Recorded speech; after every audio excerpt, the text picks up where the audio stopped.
experience in which members are empowered to develop communication and leadership skills, resulting in greater self-confidence and personal growth. Please help me welcome the Area Director of D30, Dr. Michelle Peticolas. Thank you, Wing. Welcome, fellow Toastmasters and honored guests to District 57, Division D, Area 30 Evaluation and International Speech Contest for 2021. I'm Dr. Michelle Peticolas, Area D30 Director. Thank you for joining us for this exciting virtual event. Hasn't it been exciting already? Before we officially start the contest, I'd like to invite our Zoom tech host, Linda Patton, to announce some meeting logistics. Very important. Linda, take it away. Thank you, Michelle. And ladies and gentlemen, I am going to be reading from this just to make sure that I cover exactly what you need to be doing. So I apologize for the eye contact.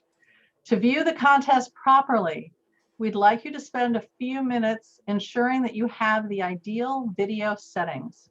You should see only the speakers and timers windows when their videos are on, and not all the black squares with audience members' names when their videos are turned off. If you don't see those black squares, then you have the right setting. Sit back and relax.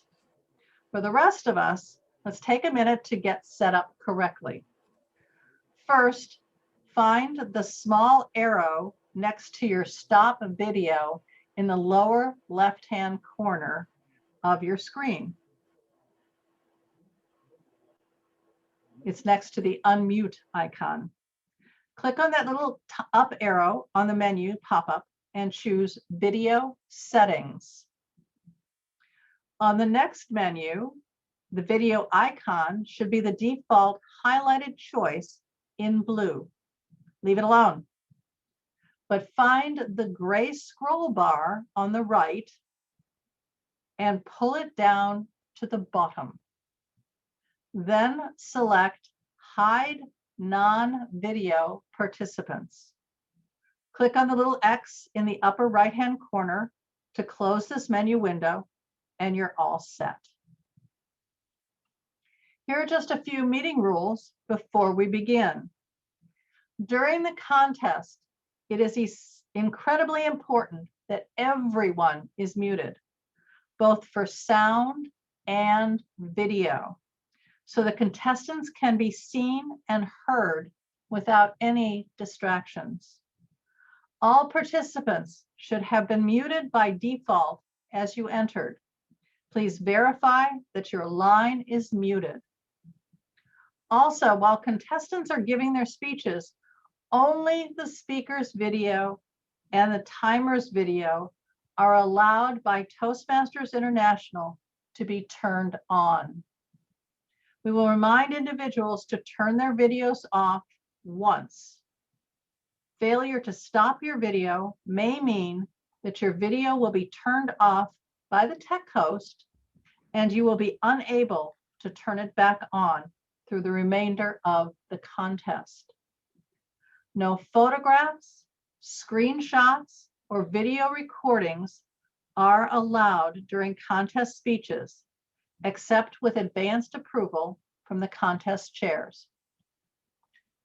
We will be recording selected portions of the contest. If you do not wish to be recorded, please keep your video off throughout the event. If you have any technical questions, please send them to me, Linda Patton, the technical host, in a private chat message. Now, please join me in welcoming our contest chairs for this event. They are Mercy Del Rosario and Dawn Benson. Welcome, Toastmasters and guests. We're excited about this competition this evening. However, before we begin, I want to recognize those dignitaries who are with us this evening. First off, Carolyn Douglas, our beloved Division D Director. We also have public relations, let's see. We have the public relations manager, I don't think he's here tonight, but we have Wing Locke, District Contest Chair, Hans Thoma, District Chief Judge. We have Regina Davis. She is our Area 12 Director. Tong Yin, our Area 3 Director, Area Director D3, and our Chief Judge for the contest, James Jeffley. We also have in the evening, in the dignitaries tonight, Smithra Sanharila, and she's an Area Director from F6. Did I miss anyone? And of course, Linda Patton, the Finance Manager for the District 57. I'm With here, that, Dawn. pardon? Oh, Ed, you are Ed's here. here. Fantastic. District Public Relations Manager, Ed Cullen. With that, I'd like to introduce my co-chair this evening, Mercy De La Rosario. Mercy, take it away. Good evening, everyone. Welcome to Area D30 Virtual Contest. Speech contests are an important part of the Toastmasters educational program. They provide an opportunity for Toastmasters to gain speaking experience as well as an opportunity for other Toastmasters to learn by observing proficient speakers. Today's evaluation contest winner will represent Area D30 at the Division D Virtual Evaluation Contest on March 11. Today's International Speech Contest winner will represent Area D30 at the Division D Online International Speech Contest, either on the same day as the evaluation contest on March 11 or on March 18 as a separate event to be determined by our division director, Caroline Douglas. If an area contest winner is unable to participate in the next contest level, the highest place available contestant will advance. Our contest Toastmaster this evening is Nick Wilson. Nick joined Toastmasters in 2018 and is currently the president of ARPB. Are you wondering what ARPB means? It's American Realtors Association.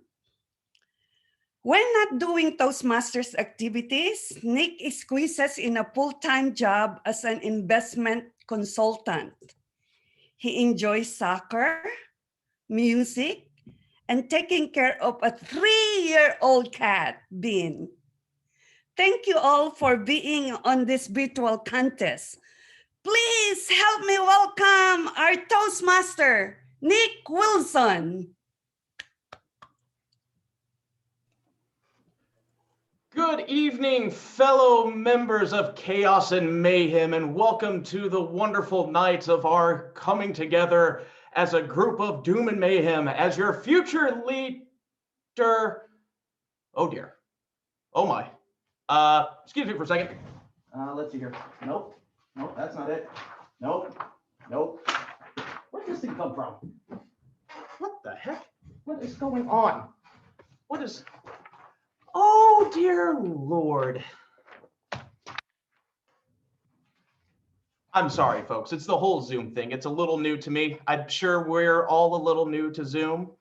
But to actually everybody, good evening, fellow Toastmasters and honored guests. Forgive my mistake there. I got my soon to take over the world domination meeting kind of confused with this for just a brief moment. So my apologies there for that.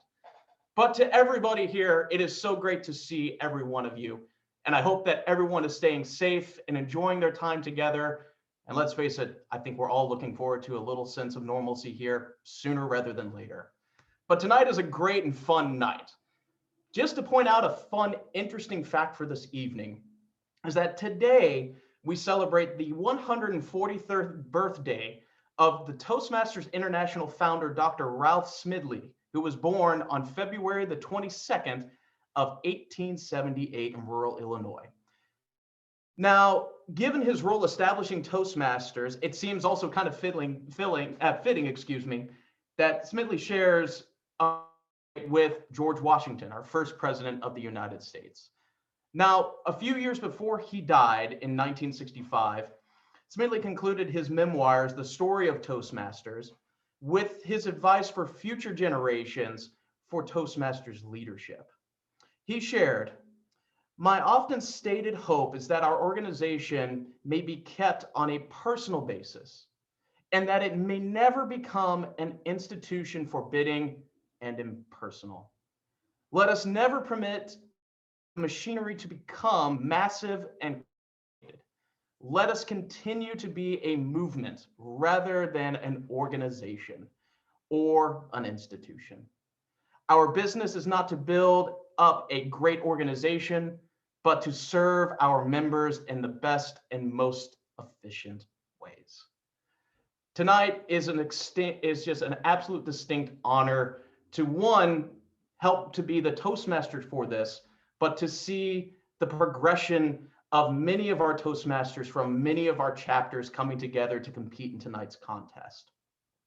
I will begin tonight with our first bit of the contest, which is our evaluation contest, by proceeding to go over a few procedures for the benefit of our guests tonight and for some of our newer members of Toastmasters. Now, the purpose of evaluation is not an aha, got you moment. It's about improving our abilities to be effective communicators and leaders in our community. It's about us learning and reinforcing the good while identifying the areas that we can improve upon to become that much more of an accomplished speaker. Tonight, we will first have a test speaker who will start the contest with a 5 to 7 minute speech from our Pathways learning experience. This test speech, our evaluation contestants will take notes using the evaluation notes page provided. Upon completion of the speech, all contestants will be moved into a separate breakout room where they will be monitored by our Sergeant at Arms this evening. The Sergeant of Arms will time minutes, and when the Sergeant of Arms announces that the 5 minutes is up, the contestants will need to then fold their paper in half and hold it up in front of the camera. The first contestant will then return to the main meeting room and will be instructed by the Sergeant of Arms and technical host. When they turn back into the meeting room, they will turn on their microphone and camera, and I will simply ask, "Can you see and hear me?" Once they have responded, "Yes, I can see and hear and see the timer," I will then introduce them. To eliminate any perception of bias, I will introduce each contestant in the same way: contestant number, name, and name again. At the completion of the evaluation, the first contestant will turn off her video, he or she's video, and the judges will be given 1 minute to mark their ballots. During this time, the next contestant will return into the meeting room, turn on their video and microphone, and follow the same process. After the final contestant, I will ask for an unlimited amount of silence for our judges to complete their ballots. Now, the speaking order has already been chosen at random, not by me just simply throwing a bunch of coins in the air and seeing which one I picked, but we have it already selected at random, and I'll announce the order now. Our first evaluation contestant will be Sally Reyes, followed then by Rosalind Kahn, and be concluded then by Randy Ellington. Our chief judge, James Jeffrey, confirmed all of the contestants, judges, timers, and ballot counters have been briefed, and all contestants are eligible to compete. It is time to begin the contest. So please help me welcome our test speaker for this evening. Please help me introduce to the floor Leo Rickman with the speech, Hip Hop Tea and Me. Hip Hop Tea and Me, Leo Hickman. Leo, the floor is yours.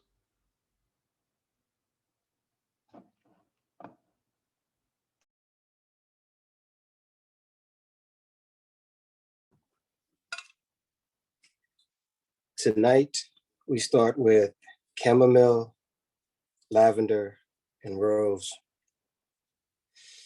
Calming to the spirit, relaxing to the mind, and perfect for this speech that you are about to hear.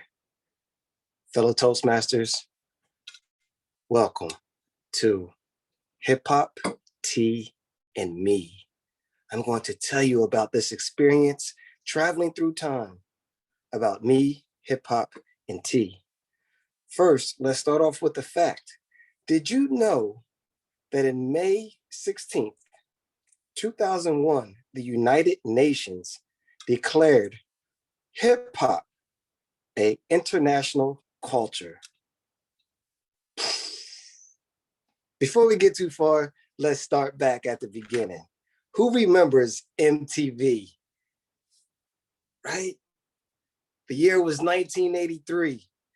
And I remember seeing Aerosmith playing their guitar. And all of a sudden they kicked down the door and they said, walk this way, talk this way. And my mind was blown. I watched that video over and over and over again. It was my first real interaction with hip hop. I learned what to wear. I learned how to dress my hair. Well, when I had hair at that point. I learned cool things to say, like this. I learned how to move my hands and communicate to a culture that was my age and that was talking about all the things that were relevant to my world at that time. Wow. We sat back, we started off with family. There you see us smiling. We would sit around the kitchen table and we would listen to hip hop 9 o'clock at night as we were washing dishes. Mom would just finish with her shift. We were cleaning up and the quiet storm would come on from 9 p.m. until 10 p.m. And while we listened, it gave you the top 10 hip hop songs in the nation at that hour. Man, talk about a bonding experience. Through those songs, we talked about love, we talked about happiness, we talked about finances, culture, what all these things meant to us. Little did I know, hip hop was changing my life. Changing my life as we move forward and we travel. Bon voyage. Me and my beautiful fiance joined the military and I sail off to England. And while I'm over in England, being hip hop, being me, meeting up with these new guys, hanging out, having my military family, it was beautiful.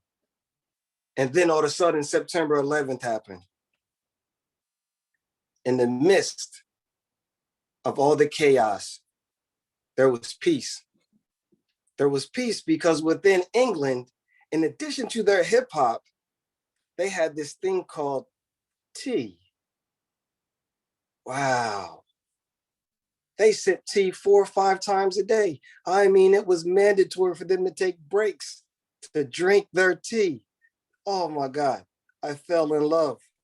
We sat back and we listened to music just like we did back home. Only this time I was in the military, and talk about the serenity and peace that it brought me. Hip hop was traveling with me around the world.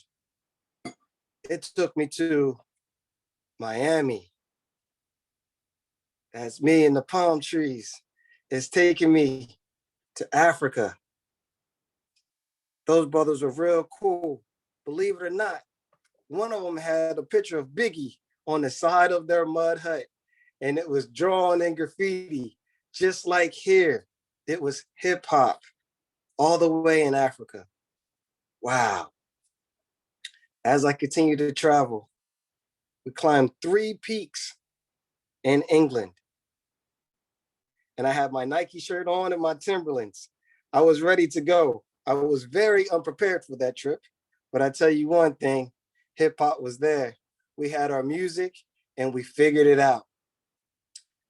Culture, finance, language, hip hop has been with me throughout this entire journey. Through the sounds of the music, we learn how to walk. We learn how to say cool phrases like, yeah, dig that, right on, solid. From there, we learned how to say hello to a lady, LL Cool J. when he said, I need love. Sometimes I sit in the room and I just stare at the wall.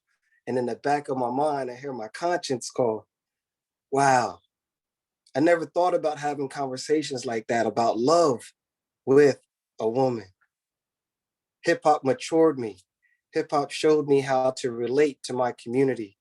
Hip hop showed me how to be one. And now hip hop is international. Whether you go to England, whether you go to China, Japan, Germany, Berlin, or Africa, or even here, like my homies in Korea, hip hop is international.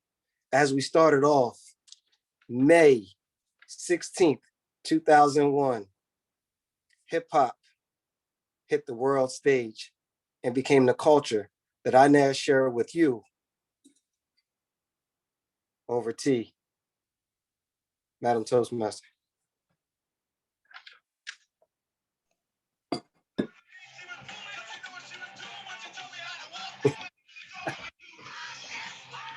Hmm.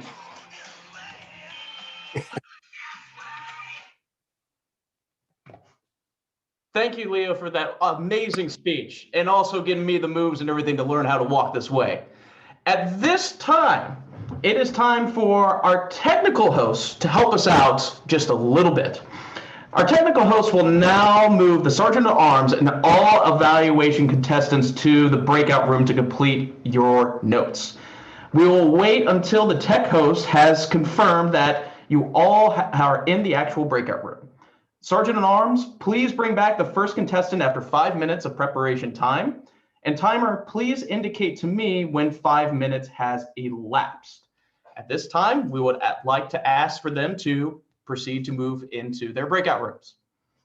Nick, they are all in the breakout room, including an interim timer and the Sergeant at Arms. Perfect. Excellent. At this time, I would like to ask our test speaker, Leo, if you could, to take yourself off of mute and bring your camera back online. It's time for us to learn a little bit more about you, sir.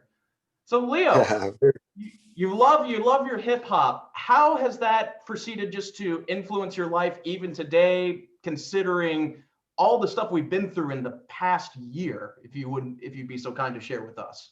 Absolutely. So something really cool happened in the last year. A lot of the hip hop elders, so to say, came out of retirement. You know, hip hop went through this stage in the early 2000s where there was a lot of violence, there was a lot of money being thrown into it, and there was a lack of education. And some of the elders came back right around 2010, and they started to infuse themselves back in, and they started to teach finances. They started to teach culture. They started to teach the history of hip hop. And some of the elders, how it breaks cultural boundaries with Eminem and Third Base and different groups like that, the Beastie Boys, and how women started to get involved. And so there's no gender bias, and how there's no age bracket. Hip hop is inclusive of everyone. And so over the last year, what I've really learned is the need for compassion in the world. And hip hop has always been about compassion to me.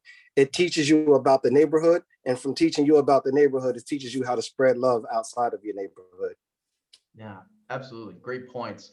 Now, just in the terms of hip hop, because it sounds like not only has affected your life and the way that you see the world, but it may sound like it's been so much to the point that you've had a chance to travel and express yourself with hip hop. Are you yourself an active musician within the space of the hip hop genre? No, you see, like tea is my thing. I am an herbalist and a tea sommelier by trade. But because of this beverage allows me to sit with people who use their voice all day. Now I get to provide medicine and talk to them about all their experiences. So it's like two artists coming together. It's a beautiful thing. And it's not threatening. That's absolutely fascinating. Now, yeah. Of course, I wouldn't be doing my job correctly if we didn't ask about your experience of finding Toastmasters and your journey within Toastmasters International. Could you tell us a little bit about that? Man, being quite frank, when I first came to Toastmasters, I thought it was a little old school, a little too old for me. But as I speak of hip hop, there was this brother, Victor Irvin Jenkins, and he always uses all three names. And the way that he came in, the way he bounced, he had that level of hip hop that I could relate to. And then he said, hey, brother, over here, they'll teach you to be a leader as well as a great public speaker. And I said, man, right on, I'm in. And from that point, I've been part of Toastmasters, started in 2017. 17. All right, 4 years. Where do you see the future is for yourself within Toastmasters and where it can take you next? I'm really working on the leadership side of things. And what that means to me is really working on my time management.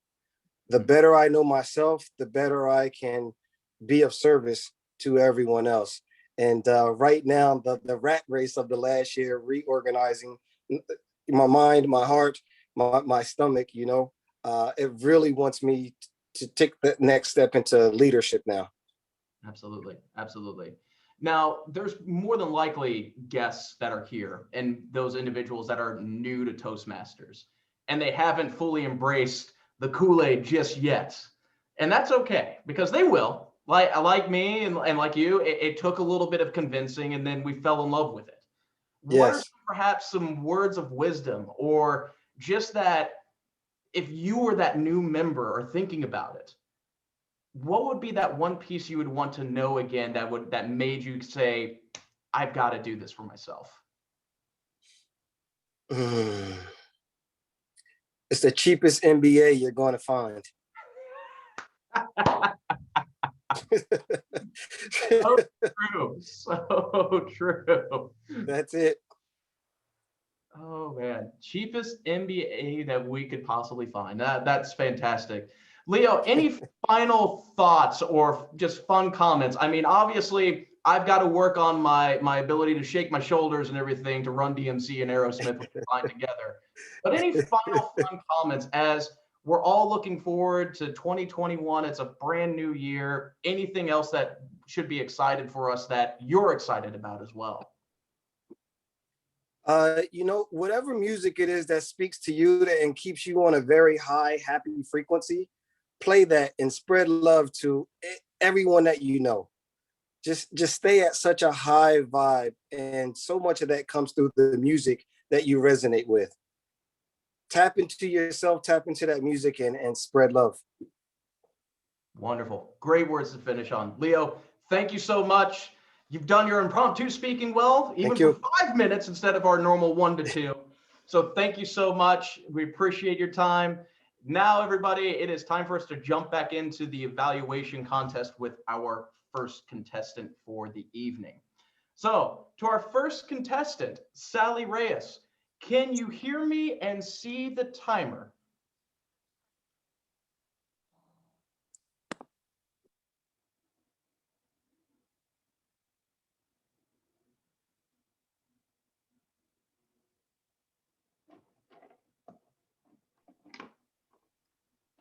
Sally Reyes, can you hear me and see the timer by chance?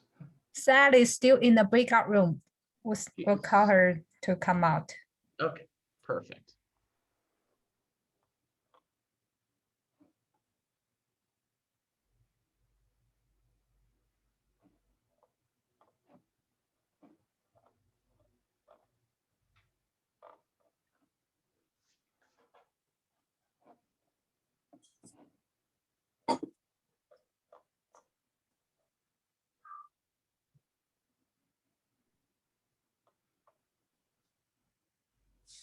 The fun question for everybody on our mind is, will Sally get out of the breakout room successfully on her own? We'll find out here soon enough. Let's see. Sally, can you hear and see the timer and hear the sound of my voice? I think I see a video. You might still be muted.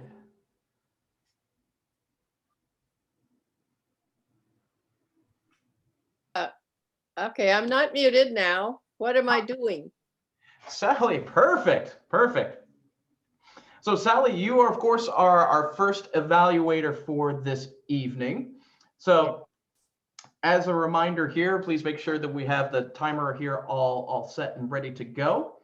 At this point in time, I leave the floor open to our first evaluation contestant for the evening, Sally Reyes. Sally Reyes, the floor is yours. I haven't seen anything yet. I didn't do anything. I didn't know that's the person I was supposed to copy, to evaluate. So, sorry. So we didn't have a chance to evaluate the speaker at all? No? No, I thought this was a test speaker, and it was a great speech, but I didn't evaluate it. Got it. All righty. Well, let's see what we can do here next. Let's see here. Our next evaluator will be Rosalind Kahn. To our Sergeant at Arms and to our contest chairs, can we check about our second contestant to see if they are able to jump in? Or I will do that. I'll do that. Thank you.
Rosalind was on her way back. Perfect. So we will have her step in then next and move on then to the final contestant afterwards.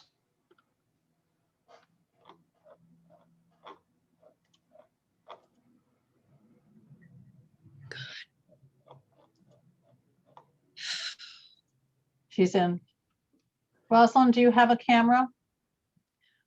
Outside, I'm at 20% and my camera doesn't seem to want to go on. So you'll get to hear me. Very good. So what we'll do then, Rosalind, can you by chance see the timer at all by chance? I see you. Okay, perfect. When I am done speaking, we'll ensure that we have the timer in place there for you to be able to see the timing indicators. At this time, I'd like to introduce our next evaluation contestant, Ms. Rosalind Kahn. Rosalind Kahn, the floor is yours. Thank you so much. I'd like to thank our speaker today. And today I would like to say how much I enjoyed that presentation. I'm going to tell it to you in the form of VEP. Yes, VEP. We're going to go ahead and first we're going to start with voice. Then we're going to go ahead and talk about emotions. And lastly, we're going to go ahead and we're going to talk about the pictures he showed us. So let's talk about voice. I think this truly was the best part I loved about your speech. When you opened it up with that soft, caring voice, you brought us all into your story. We could feel it as you went from word to word, from place to place to place to place. And it was there as you began, as you ended. The next thing I'd like to go ahead and talk about is the emotions. I really enjoyed and I celebrated the time that you talked about how you got into hip hop, the times you spent with your family, the times you went around the world, and the times that you were in war and things like that. Now, the pictures and the props had a really important part to play. And one small little thing I'd like to recommend is I liked the tea. I liked how it came into the picture, but there were parts where it was blocked. And one of the ways that we can go ahead and help the audience to appreciate it fully is to make sure when we're talking, we imagine that we're in front of a screen box, just like the one that you see in front of me right now, and that we're able to use that space wisely. I once taught a thing in my college classroom, and the thing I taught is pictures paint a priceless word, but I think there might have been just a few too many. If you had taken the time to just focus on just maybe 3 to 5, that's what I tell my students in my classroom. Talk about 3 to 5, go into a little bit of detail of what happened in each and every one of those. And that way we'd be able to get a sense of what you were really talking about. But I want to say from the dark side of out here, you were wonderful. I really enjoyed your vocal qualities on how you use that voice to go ahead and bring us in, how those emotions soared from beginning to end. And lastly, those pictures and those props really gave us a sense of what your adventures were, how hip hop entered your life, how hip hop left your life, and the importance of sitting down and having tea. I so much look forward to the next time I'm able to hear that speech. And thank you so much for sharing hip hop and tea with me. This is Rosalind Kahn. Thank you so much. Thank you for that, Rosalind. Well, at this point in time, if we could have you please turn off your camera and mute your microphone for us.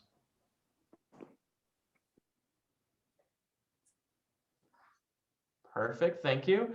And at this time, I would like for us to have 1 minute of silence for our judges to mark their ballots.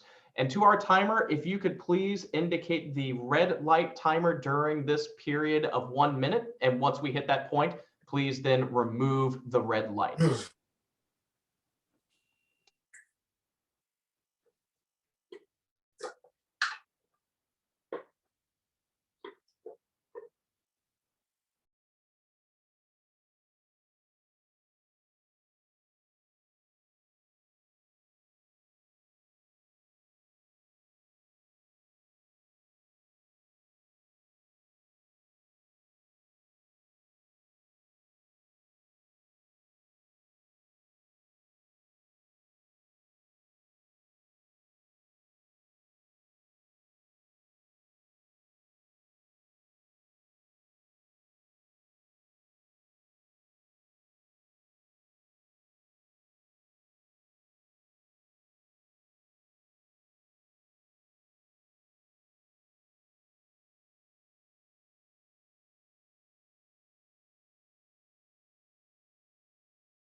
Thank you, timer. At this time, we will then proceed to have our third and final evaluation contestant come to the floor. At this time, Randy Ellington, can you hear me and see the timer? Yes, I can. Excellent. At this time, it is my pleasure to introduce our final evaluation contestant for the evening, Randy Ellington. Randy Ellington, the floor is yours. Mr. Toastmaster, ladies and gentlemen, and of course, Leo.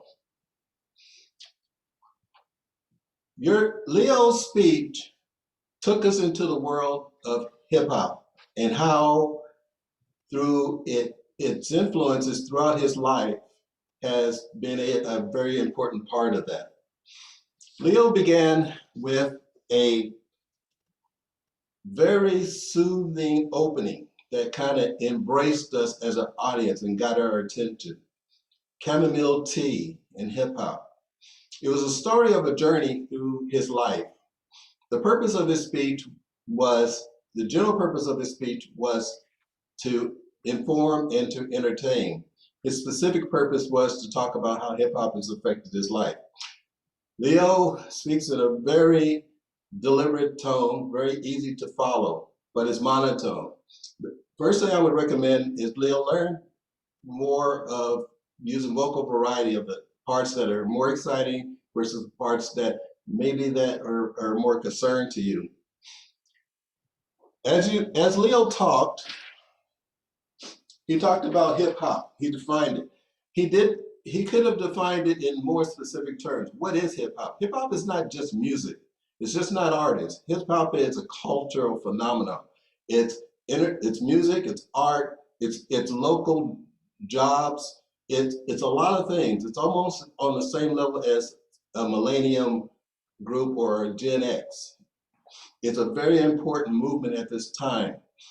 I didn't think Leo really communicated that strongly enough on how it was that much of an influence on his life. I would also recommend that you watch the jargon and the references. You're talking to an audience that goes from probably 18 years old to people that are in their 60s and 70s who may or may not know the artists or the people that you're talking about. So Leo, if you wanted to reference more, you would have to define who is LL Cool J, who is Biggie, and why it was such a surprise to see him on the wall in Africa. It was a very informative speech. I love the contrast. I didn't quite get the connection between T and hip hop, but I do realize that those are two important aspects of you. If you were to give the speech again, I would work on trying to combine that combination between the two. The speech was very informative, it was entertaining, it was very creative. And in summary, I'd say great speaking cadence, work on your jargon, and define your terms for your audience, since it's such a broad audience. Leo, thank you very much for being our target speaker today. I really appreciate the insight into hip hop and tea, Mr. Toastmaster. Thank you, Randy. If you would be so kind as to go ahead and mute your microphone and turn off your camera, please. Thank you. And at this time, we will have 1 minute of silence for our judges to complete their ballots.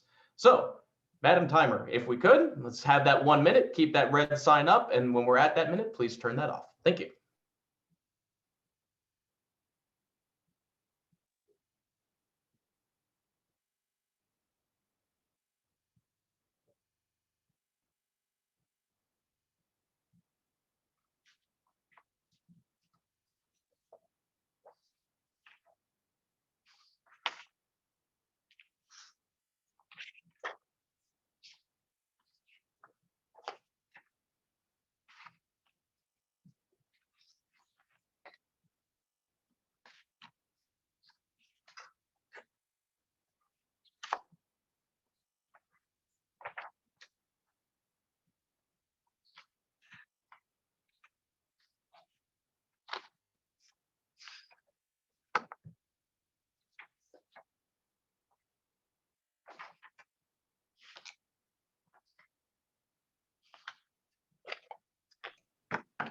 Wonderful. Thank you, Madam Timer. Now, at this point, it is time for our judges to get together and tally and collect the ballots. Judges, you have been previously given instructions for how to submit your ballots. If you have any questions, please privately contact the Chief Judge. The Chief Judge will announce when the ballots are collected. Until then, we will all remain silent. This period may take a little bit longer than your standard 60 seconds or longer, so please be patient with us as we complete this process. Chief Judge and judges, please proceed to take care of your duties.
Mr. Toastmaster, all ballots have been received.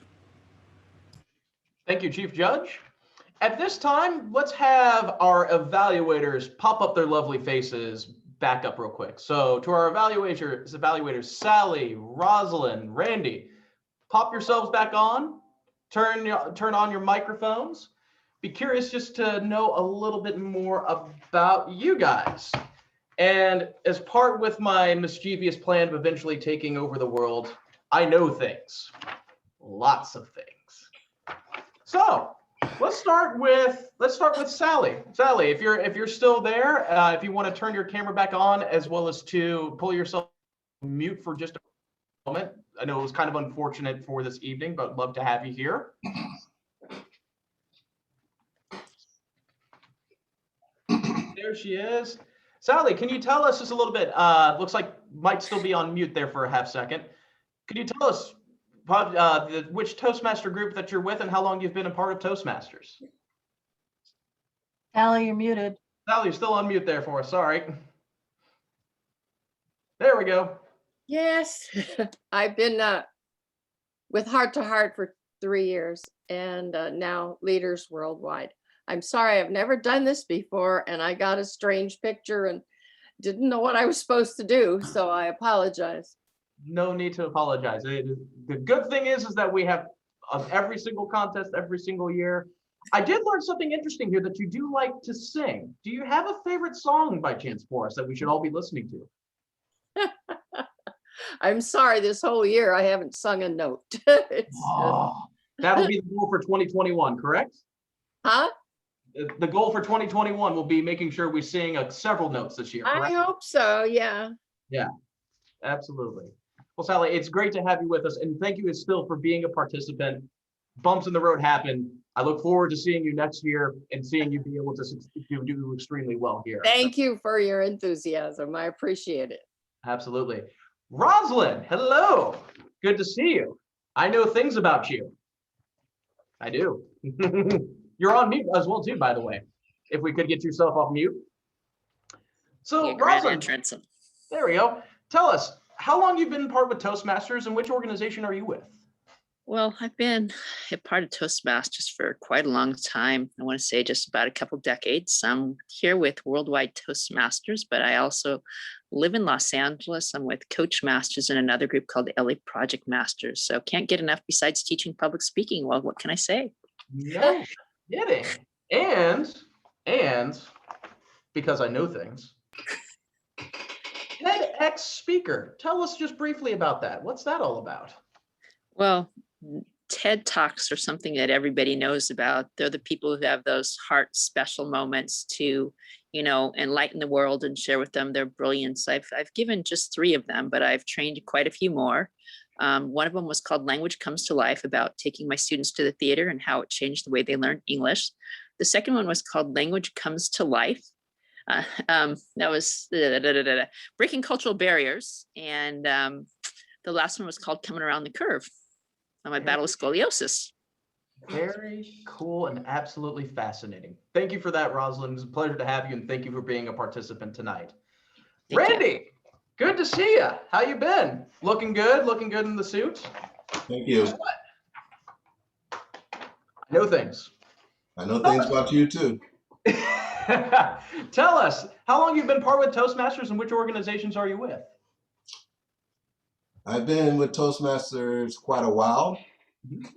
I am representing Toastmasters Leadership Club tonight for D30. I've also been a longtime member of ARPB Toastmasters, which stands for Associated Real Property Brokers. And then I'm currently a member of Oakland 88, which meets at 7 a.m. on Monday mornings. Yeah. I did find something interesting here, that you do enjoy your interests of computers, technology, traveling, and history. But what I thought was interesting was this thing that inspires you and saying, being a part of the solution. What does that mean to you, and what that we could take away from that for us? That's a good question. I think every time we wake up, we have a choice of either helping out in some way, helping humanity in general, or taken away from things. And I learned this through my experience, actually through my experience in Toastmasters. It became very clear to me that we're all here to play a part in humanity as a whole. We all have a purpose, and if you find your purpose and fulfill that purpose, it's just a natural, and you can grow. So I like being in positions where, you know, I can help others succeed and grow. That's what I'm most inspired by. Wonderful. Thank you for sharing those thoughts with us. And thank you again for being a participant here this evening. My pleasure. Enjoyed it. Yeah. At this time, ladies and gentlemen, it is time for a little bit of some intermission. This will be a 5-minute break. Please remain in the Zoom room. Have yourself just muted and the camera off. And at 5 minutes, our tech host, Linda, will tell everybody that it is time for us to reconvene and start the second half of our contest, the prepared speeches. Let us all be prepared to come back here. 5 minutes would put us at 7:57 p.m. At this time, we are on break. Gary, are you timing? Yes, I'll be timing. Thank you. I will. If you start your video, I can pin you.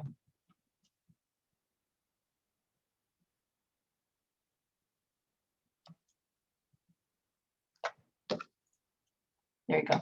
Thank you.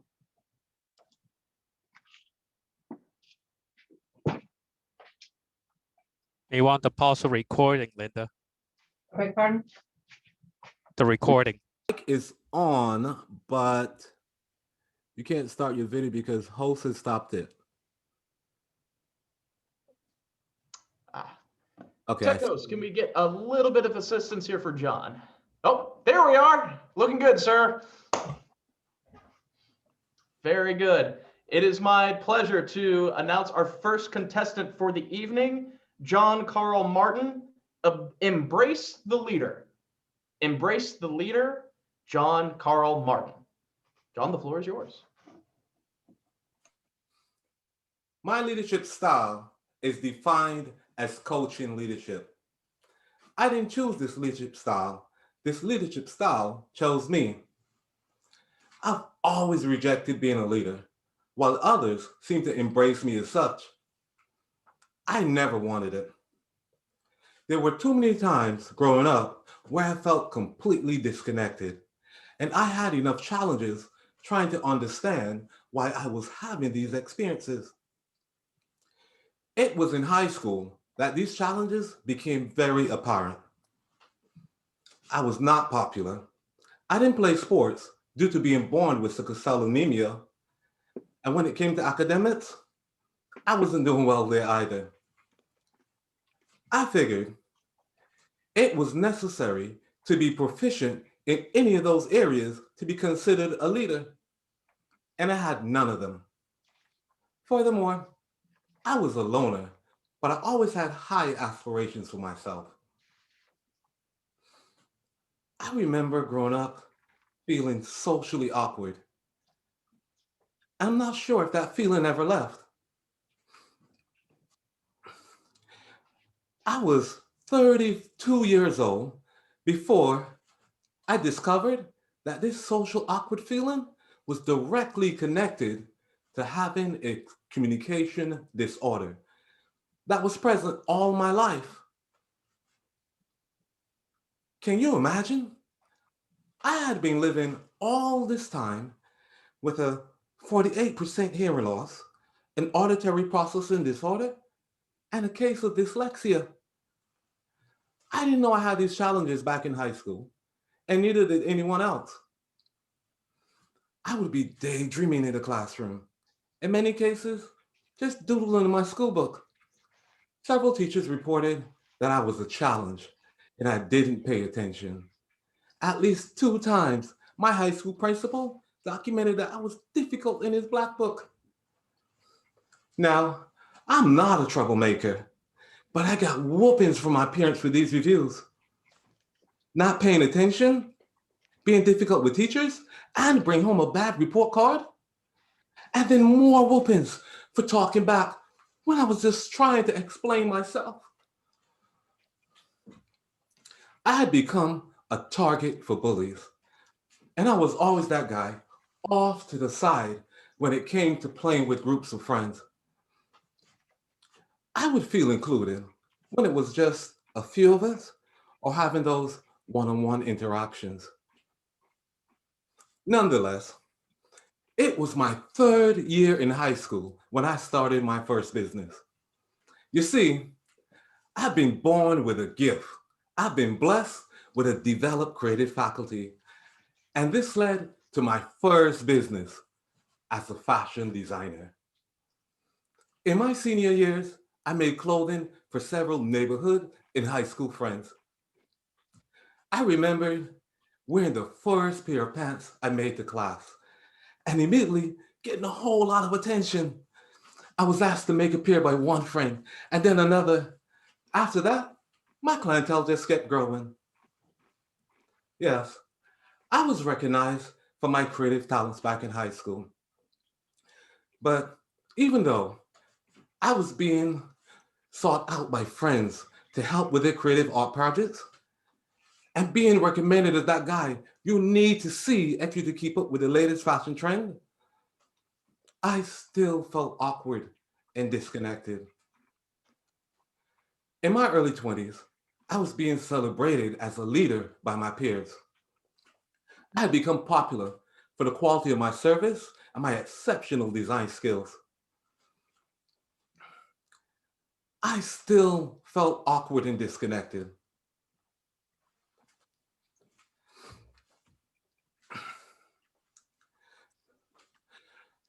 By this time, it was becoming obvious to me that something had to happen. I remember going through the process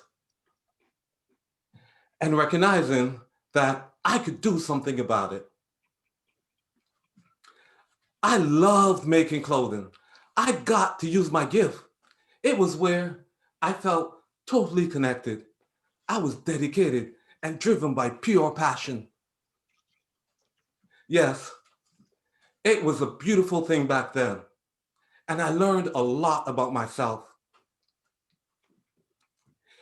I want to tell you today, Toastmasters, that it doesn't matter where you've been or where you come from.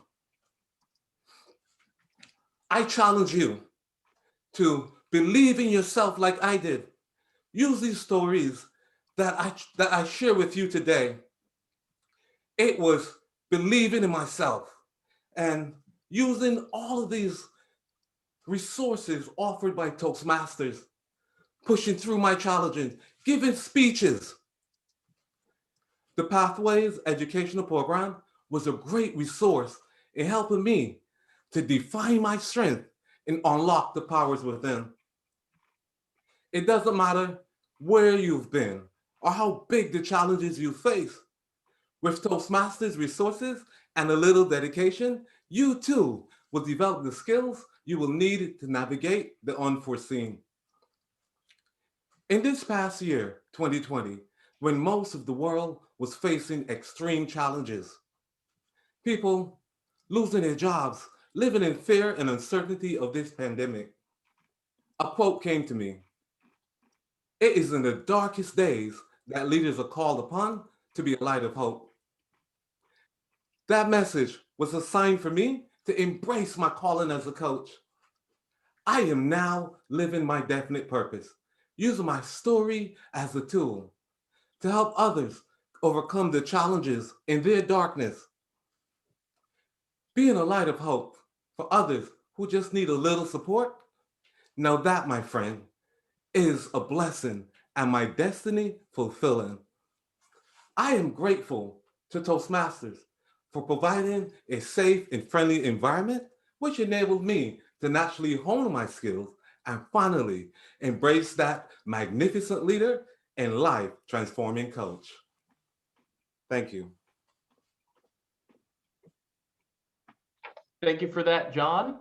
At this time, if we could ask you please to go back on mute and turn off your camera. And to our timer, if we can have 1 minute for our judges to complete their ballots and evaluations, and please put up the red screen And at the conclusion of 1 minute, please take that off. Thank you.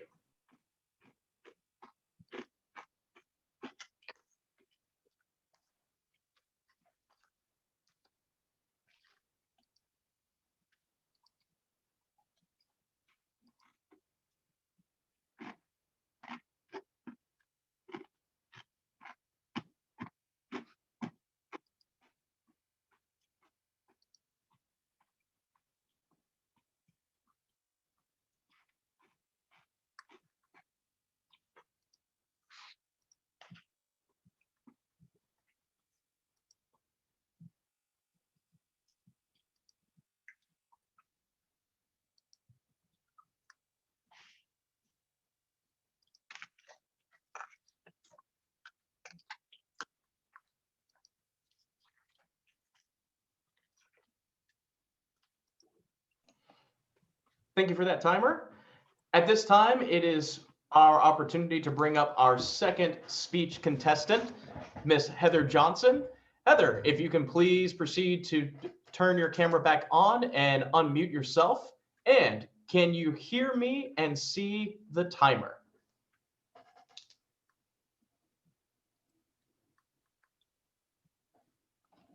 I can see you. You can't start your video because the host has stopped it. Got it. Okay, and Heather, I can't find you. Ah, there you are.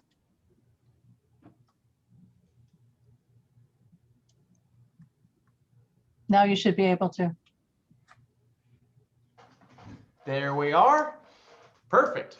It is my pleasure to bring up our second speech contestant for the evening, Miss Heather Johnson, the gift, Heather Johnson.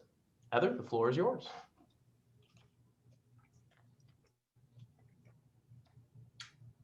What's the best Christmas gift you've ever received?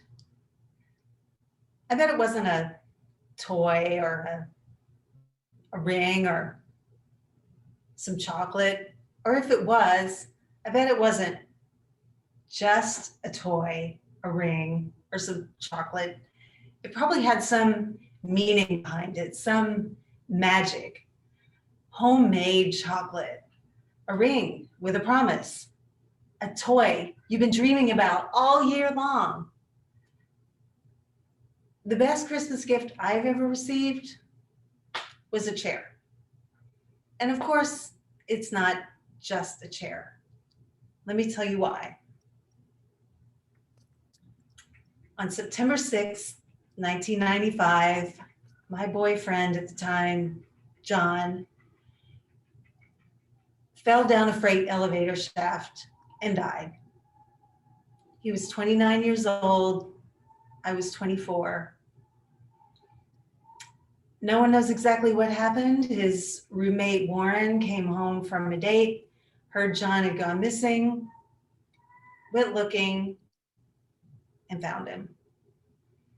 John was my person, my best friend, the first man I could see myself spending the rest of my life with. Gone. I am certain if it weren't for my friends during that time, I wouldn't be here right now. To say they were a lifeline is an understatement. Those couple months after went on somehow, and as the holidays approached, Warren decided to throw a Christmas party. Now, this isn't unusual. Warren and John threw parties almost every weekend. This one, however, would be just us, just the small group of friends who loved John and had grown stronger through grief. The weeks leading up to that party, my friend Blair and I did a lot of our Christmas shopping together, usually poking around thrift stores and old antique stores around Nashville where I lived at the time. One Saturday afternoon, we walked into this dusty antique store in Goodlettsville, Tennessee, and there in the corner was this gorgeous red velvet chair. I looked at the price tag, $125, kind of steep. I thought, okay, I'll come back after Christmas, and if it's still here, I'll get it. And if it's not here, then I guess it wasn't meant to be. The next weekend, Blair and I are talking on the phone, and he says, well, you know what? I went back to that antique store and, well, your chair was gone. I'm sorry, sweetheart. Well, I guess it wasn't meant to be. Finally, it's the night of the party. Warren's party was BYO everything. Bring your own beer, liquor, chips, gifts, more beer. You get the idea. As people trickled in, the pile of gifts kind of grew into this mini mountain of stuff wrapped in newspaper and paper bag. And Warren looked at the pile and he said, okay, here's what we'll do. We'll set one person at a time in the middle of the room, blindfolded. And while they're blindfolded, everybody will take their gifts and they'll place them all around them. And then I'll take the blindfold off and they'll have all these gifts in front of them and they'll open them all one at a time. Now, I don't know if that made things go any faster, but it was a fun idea. Finally, it's my turn to sit in the hot seat. I settle into this metal folding chair.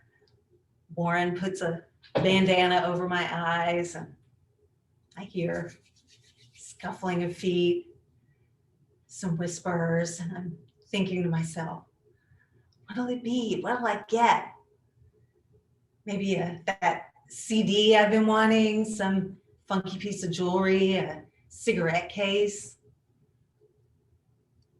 Warren takes off the blindfold. There was only one gift in front of me. This red velvet chair. Everyone had pitched in a little bit. Blair went back to that antique store and bought it for me. I cried. And I cried not because I had this cute thing that I could put in my bedroom. I cried because of the way they all came together to show they cared. They really cared about me. Even today, this chair reminds me that even in the worst of times, when you think you're not going to make it, your friends will make sure that you do. Right now, some of our friends, colleagues, family members are going through one of their worst years ever, still in February. What can you do? How can you help? You can show up. You can show up to the funeral. You can show up at their door with a meal. You can show up with just yourself, your shoulder, and a couple of ears. That gift of you, really you and your heart, that is the best gift they will ever receive. Mr. Toastmaster. Thank you for that, Heather. At this time, if we could ask you to turn off your video and go ahead and remute yourself. At this time, we will allow our judges to complete their marks on their ballots. To our timer, if we could get that 60 seconds, throw up the red light for us, and at the completion of 60 seconds, take that off. Thank you.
Thank you for that timer.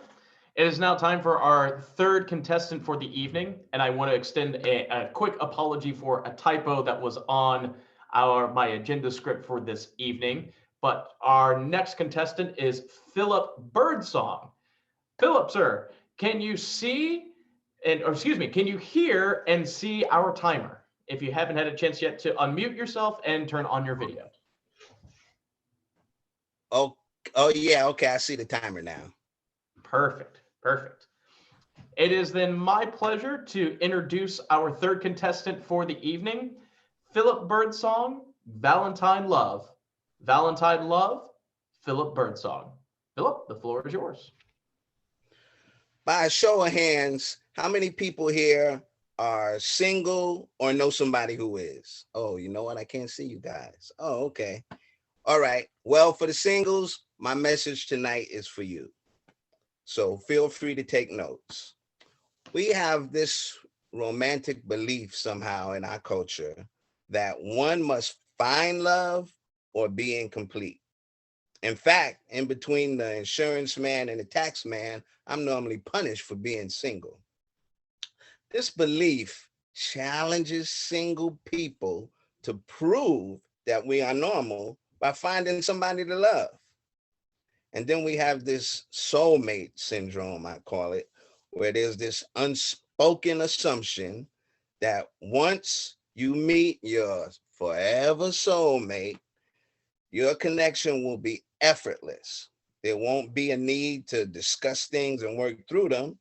We'll just know how to satisfy each other's needs, wants, and desires. You see, we have social pressures as singles from friends, relatives, and the media that influence us on this view that the person who is unattached as someone to be pitied. So when we reach a state in which being in love with someone becomes a necessity to enjoy life, it'll take on all the characteristics of an addiction, and an addiction that can dominate your life. And heck, we all know that nothing more intoxicating than falling in love. So tonight, I want to share with you a little story about me as a single and some of the anxiety attacks I would have that come with it. One of my worst fears was actually going into a restaurant and hear the hostess yell out my name, followed by table for one. Oh my goodness. I could feel all eyes on me as the waiter would walk me through the restaurant and ask the inevitable question, will you be dining alone? So now, feels like everybody knows my pathetic dilemma. So what did I have to do about it? Well, I had to learn self-care. I had to learn to love myself first. So listen up, all you singles out here. Whether you believe it or not, I want you to know you are lovable. Now is a great time for you to rediscover not only who you are, but what you want your life to look like. Ooh, excuse me. You have a moment to be and bring the best of you out. You deserve to find the things in life right now, not just once you're partnered, okay? Self-care. Have dinner with yourself. Pour yourself a glass of wine. Get that fine china you've been hiding out, waiting for the perfect moment. Put that silverware on the table. Take the phone off the hook. Cut the TV off. Have a mindful experience experience of just dining with yourself. Light some candles, play some relaxing music. Your time to enjoy you. So what did that actually teach me? Well, what I've learned is the fear of being single is not as strong, because now when I walk through the restaurant and the maitre d' asks, how many are in your party? I can throw my chest out and just announce just one. And whenever they get ready to start in with that, that little condescending tone, I jump right at them and say, well, obviously you didn't know that I'm the best company that I have in town. Thus, it's a pleasure for me to sit and enjoy myself with me. Yeah. Finally, I want to share, I'm convinced that Zeus did not actually scatter the androgynes all over the world, as mythology would have you to believe.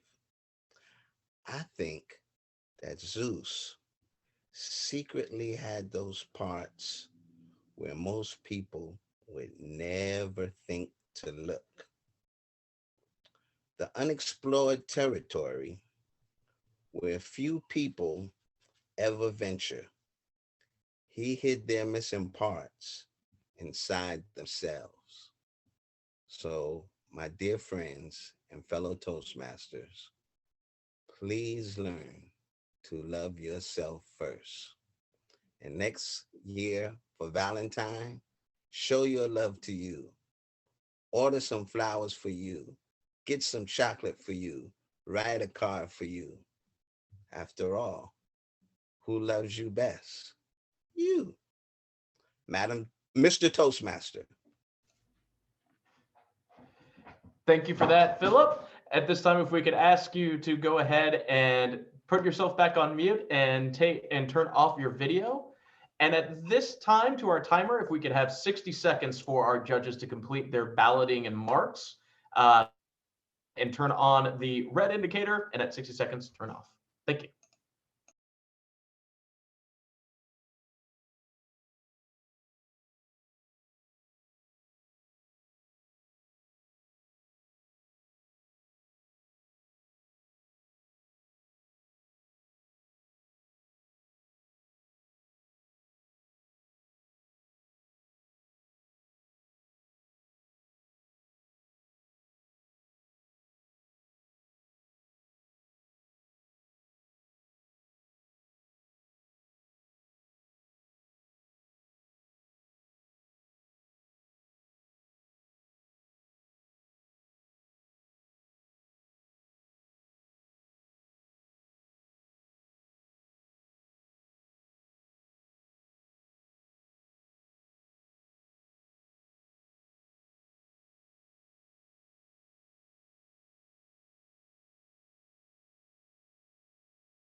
Thank you, timer. It is my pleasure now to be bringing up our fourth contestant for the evening, Mr. Isaac Ford. Isaac, sir, can you hear me and see our timer for the evening? Yes, I can see you and see the timer. Perfect. I do apologize if you have to see me, but that's okay. At this time, it's my pleasure to introduce Isaac Ford, Unforgettable. Unforgettable, Isaac Ford. Isaac, the floor is yours. Mr. Toastmaster, fellow Toastmasters, do you have a favorite teacher? Mine was Coach Blaney. Yes, Coach really was his first name. He had the wisdom of Yoda and the voice of Darth Vader. The life lessons he pounded into me, I still use to this day. And one of the things he tried to drill into my hard head was, You can do anything when you try. Not a revolutionary philosophy. You've heard it thousands of times. My question is, when did you begin to believe it? For me, it was the first day in high school track practice, and coach said, Isaac, I need a high hurdler. Think you can do that? Seriously?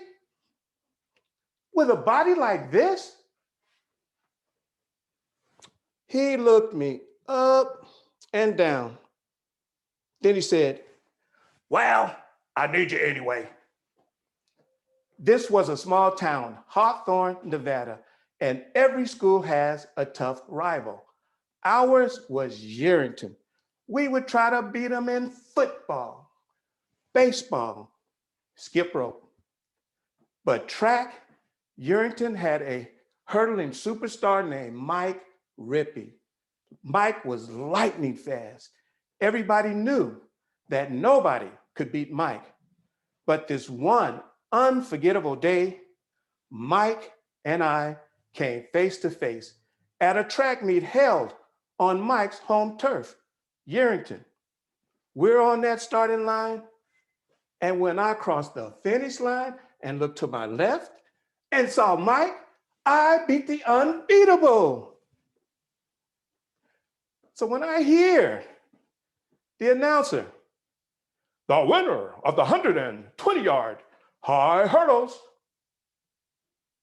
Mike Rippey. What? Mike, you know you didn't win that race. All Mike could do was lower his head, walk away. The fact was, Mike didn't have anything to do with it. It's called home field advantage. The judges were from Yerington, and apparently they saw the finish differently. So coach comes up, Isaac, the next time you race Mike, I want you to beat him so badly. There will be no questions as to who won the race. And then he added, you can do anything when you try. Next time, run one step faster. From that day forward, I would be the first person to practice, the last to leave. 7 days a week, I would be the only person on that field because I knew there was just one person I needed to beat, myself. The next time I saw Mike was the last meet of the year, the Nevada State Finals held in Reno. We're on that starting line, and when I hear that bang, I flew over those hurdles like the Flash. Step by step, high and low, I crossed the finish line.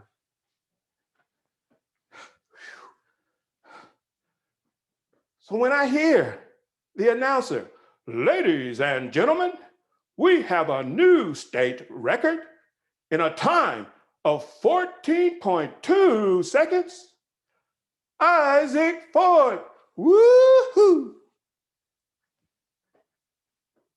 Now, I don't tell you that story to boast. I couldn't help but think that race played a part in those judges' decision in Yerington. It made me angry, but I chose to use that anger to fight harder. Not only did I win that race, I got a 4-year scholarship to run track at the University of Reno. The 3 lessons I learned from Coach Blaney, I still use to this day. Goal. You have to have a goal. My goal was to beat Mike. And then passion. You gotta have passion. My passion, to really beat Mike. And then the third thing is visualization. You have to see it before you can do it. In my mind, I had run that race over 1,000 times. If you're lucky, you have a Coach Blaney too. Maybe that teacher that told you you could do this when everybody else said no.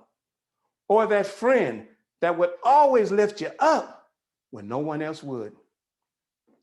Or that Toastmaster mentor that told you one day you will win the International Speech Contest? No table topics. 6 years ago, I finally reconnected with Coach Blaney. It had been over 40 years since we last spoke. He's in his 70s now. So when he comes to the phone, Coach Blaney, you may not remember me, but this is Isaac Ford. Isaac Ford, who ran the high hurdles in 14.2 seconds? Yes, Coach, I'm a Toastmaster now, and I've given a speech in your honor because I never thanked you for all the inspiration and motivation you gave me. Isaac, that really touches my heart that you would do that for me. I had no idea I had been such a positive force in your life. But it's like I've always said, you can do anything when you try. Mr. Contest Chair. Thank you, Isaac. If we'd be so kind to go ahead and mute yourself and turn your camera off, thank you. And we will now give our judges 60 seconds to complete their marks and evaluation. To our timer, if we can get that 60 seconds, throw on the red light, and once completed, please go ahead and shut that off. Thank you.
Thank you, timer.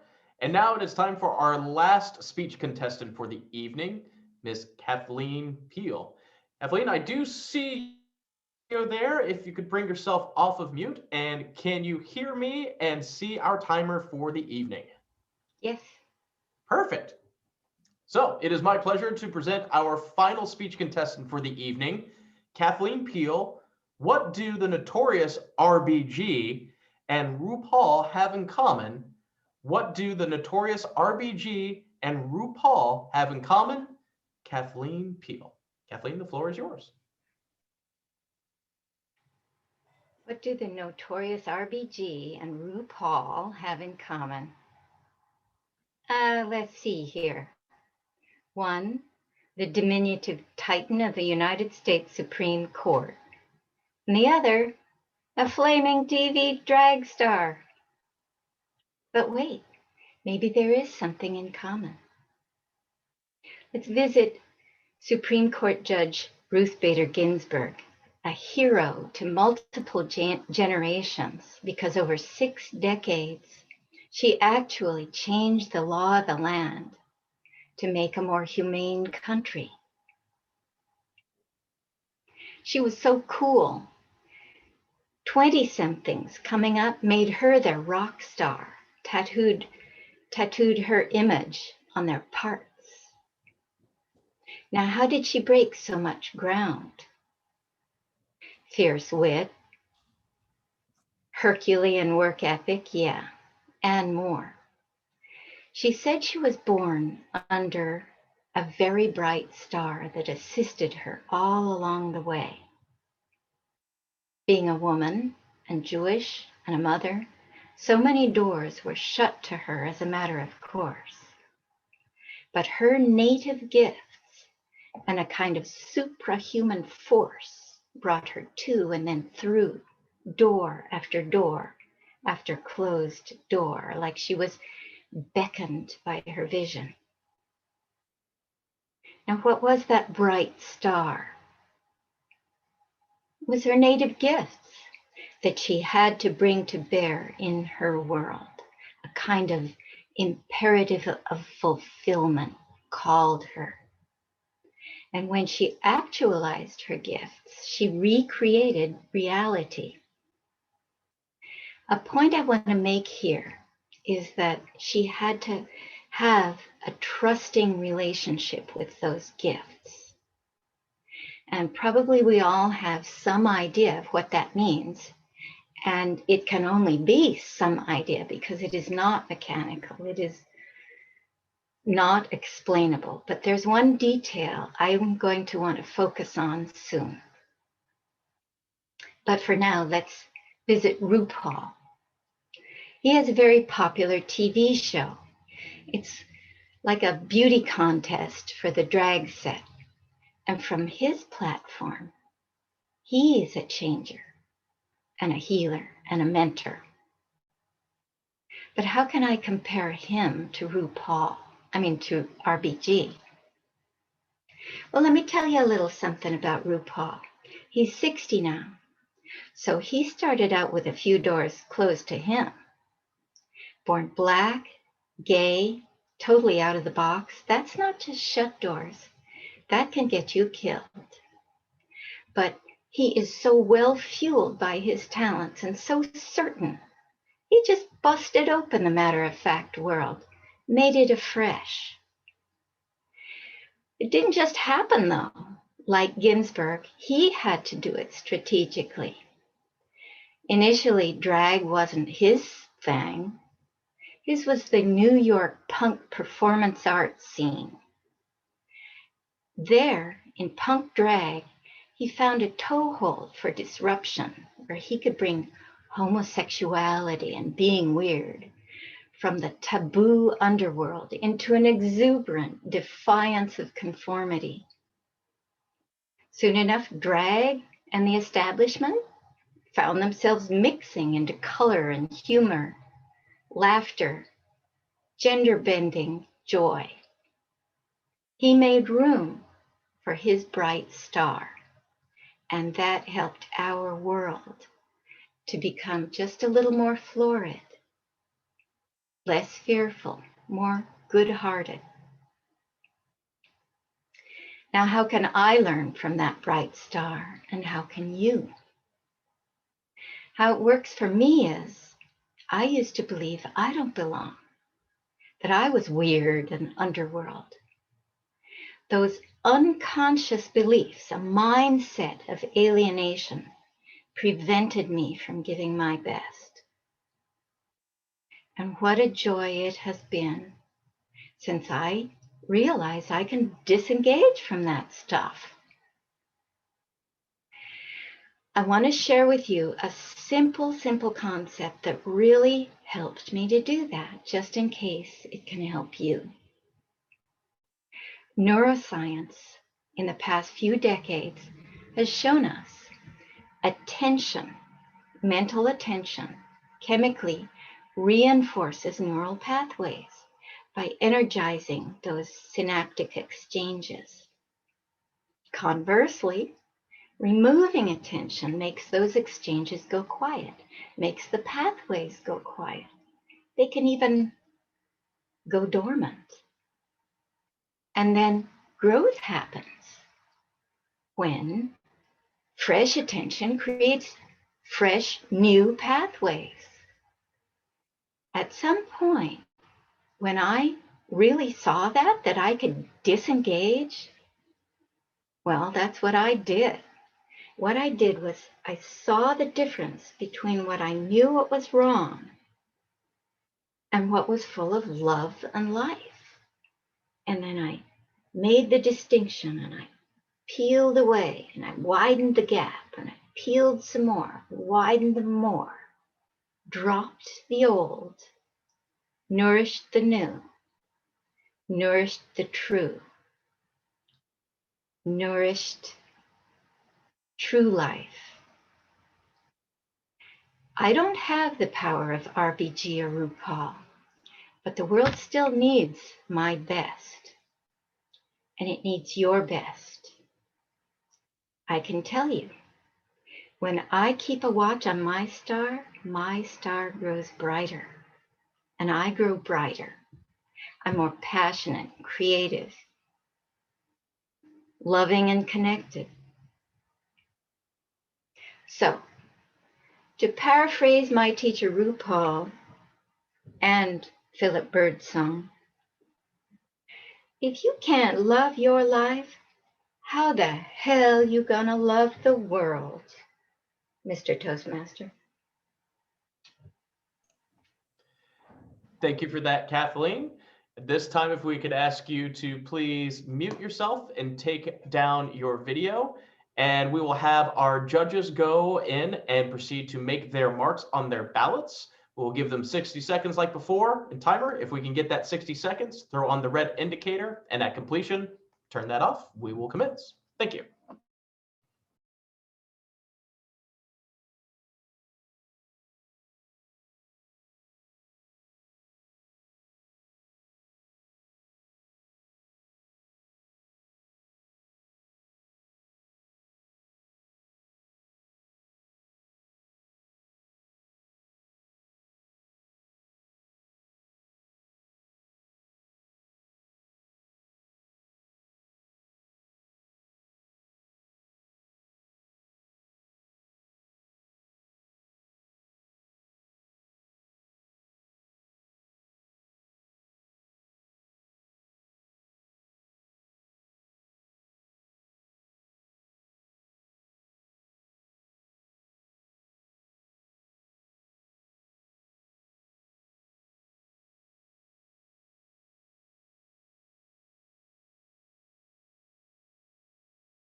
Thank you for that timer.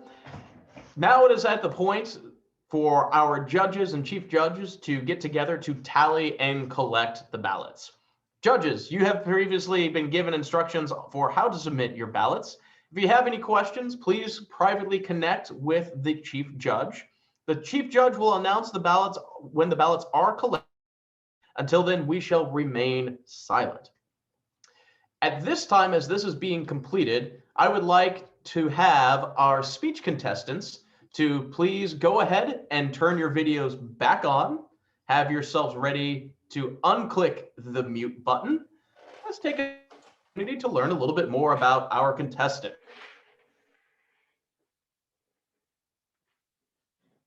John Carl Martin first for us.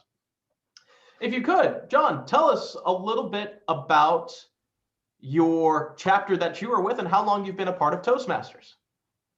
I've been a Toastmaster for 2 years, 11 days, and 7 hours. Quite specific. Well done. Top notches there. Now, John, one of the things that's interesting, because I know things about you, is that you state energy flows where attention goes. What does that mean to you, and what could that mean for us? Energy is, I see it as everything in the universe is energy. And we direct that energy with our attention and our focus. So if you desire to create something, and it takes focusing that energy in order to create things. Thought becomes words, word becomes actions, it becomes your habits becomes the things that you have. We becomes who we are, not what we want. You have to become it first. So by directing your energy, by understanding that it's going to develop where you put your attention, you're able to have a little bit of understanding on how to direct the flow of energy according to the universe and how it works. Fantastic. Powerful stuff. John, thank you for sharing that, and thank you for being a participant tonight. Thank you so much for that. Let's step over here to our contestant, Heather Johnson. If you could do us the favor of bringing yourself off of mute. Tell us, How long have you been a Toastmaster for, and which organization are you with? I am a member of ARPB Toastmasters and been a member since late 2018, as best as I can remember. Got it. Perfect. Now, because I know things about you, because of said documents, you do bring up a famous quote that we all more than likely know. And it is simply the greatest one I've known for some time. Do or do not, there is no try, by Yoda. Why does that quote mean so much to you? Couple reasons. A, I was a huge Star Wars fan when I was a kid, like the original Star Wars and Empire Strikes Back from a million years ago. But it's also just a motivating quote. I feel like that word try is one of those words that just shouldn't be used. You either do it or you don't do it. So true. So true. Heather, thank you for sharing, and thank you for being a participant tonight. Let's head over to our third participant, Phillip Birdsong. Phillip, pleasure to have you. If we could have you step off of mute here. So tell us a little bit about your Toastmasters journey. How long have you been with Toastmasters, and which organization are you with? I am representing the Leadership Club tonight, and I can't tell you how long it's been since I'm been a Toastmaster, but if there was an analogy to be drawn, I'd say I've been a Toastmaster ever since Colin was a corporal.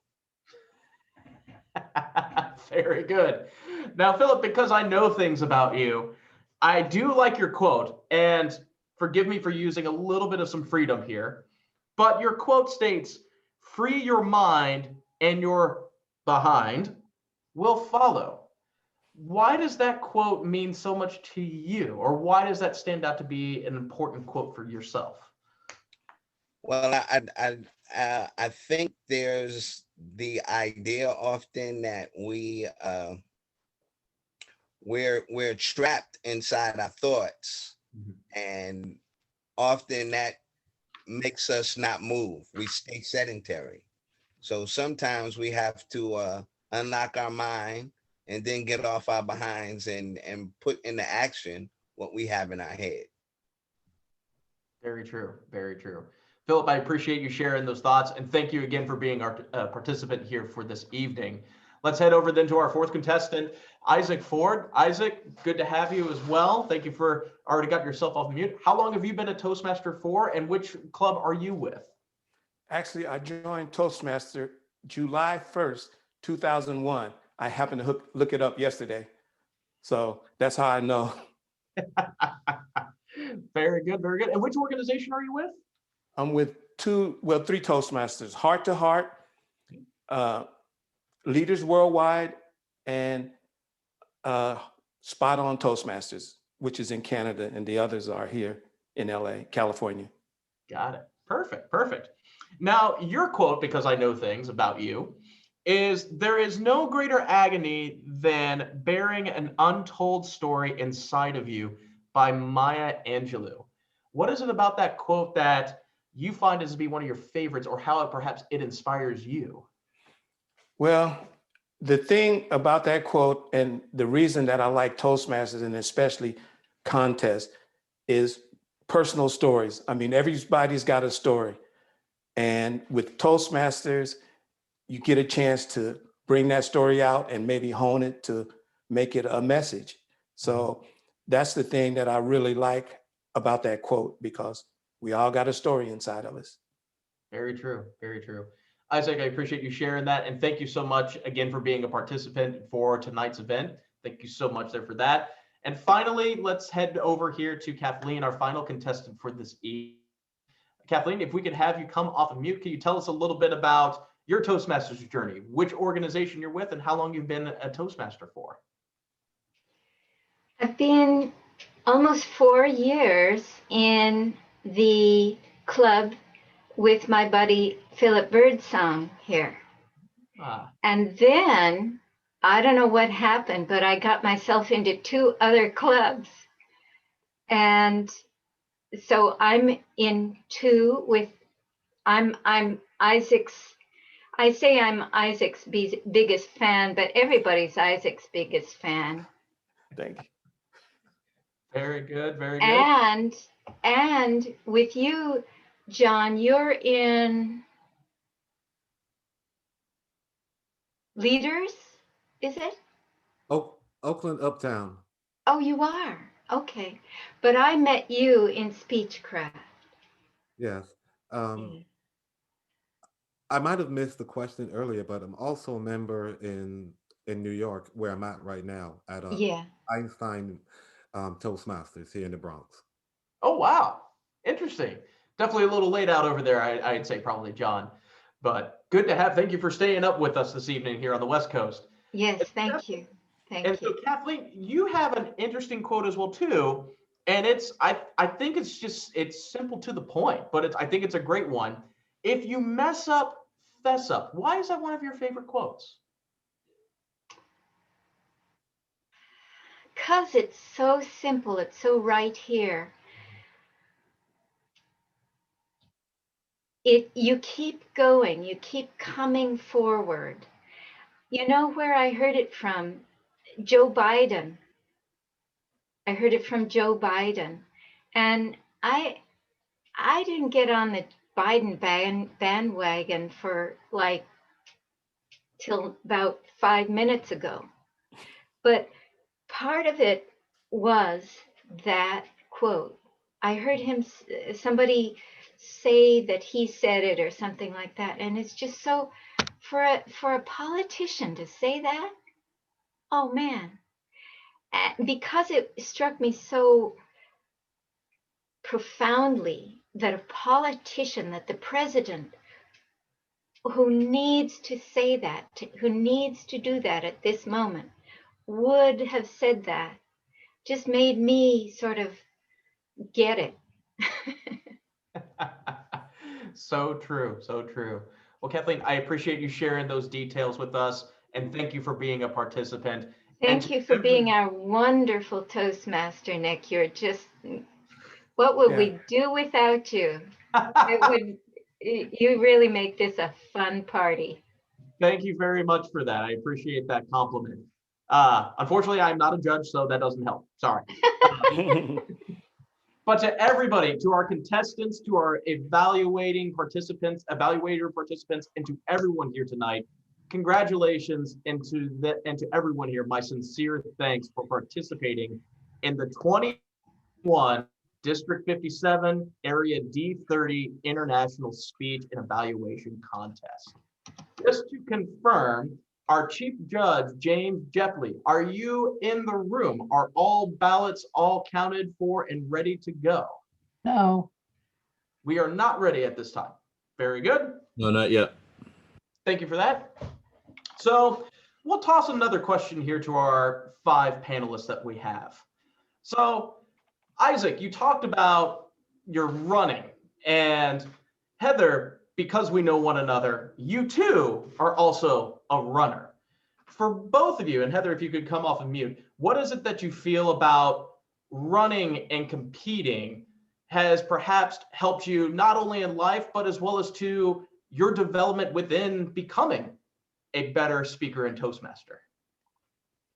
Isaac, we'll start with you.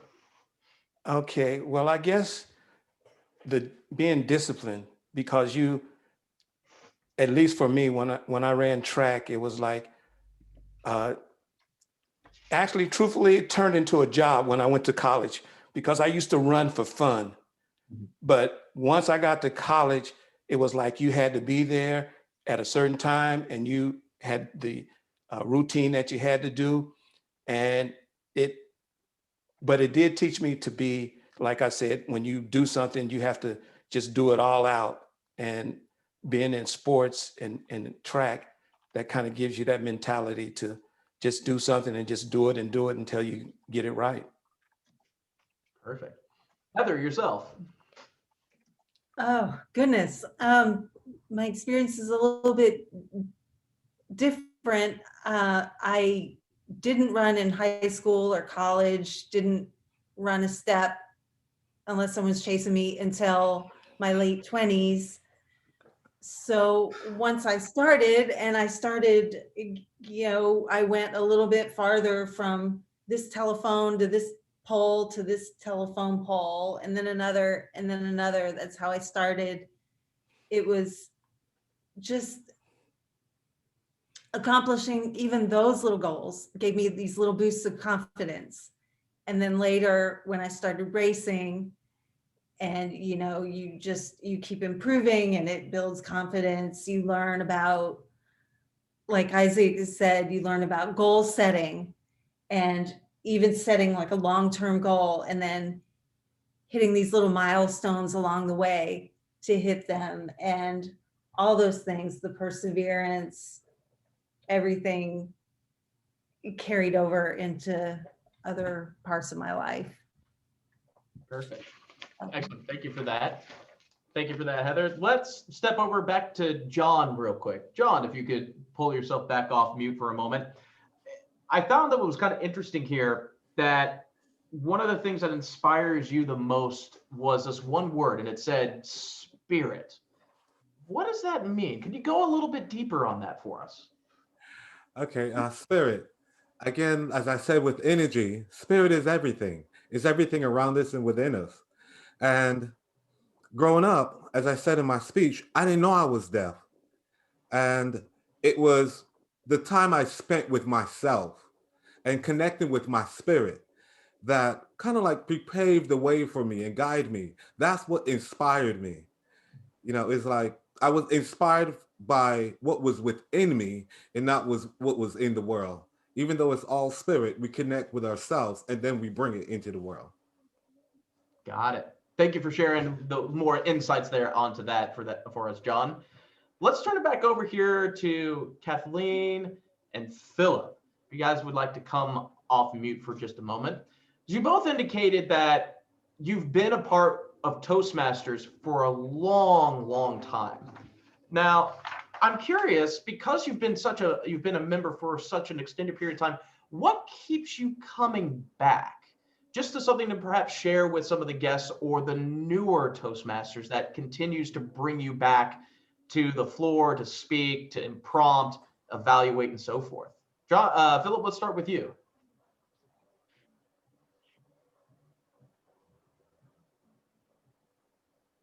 Do you hear me? There it is. Perfect. Okay, now I hear. Okay. So your question is why am I still in Toastmasters? Yeah, what keeps bringing you back after so many years of being a part of Toastmasters that you just keep coming back? You keep doing speeches, you keep doing the impromptus, the evaluations. Well, the speeches, the evaluations, those are all great, and they are what is the foundation of the Toastmasters. But what draws me to Toastmasters is the interaction with my club members.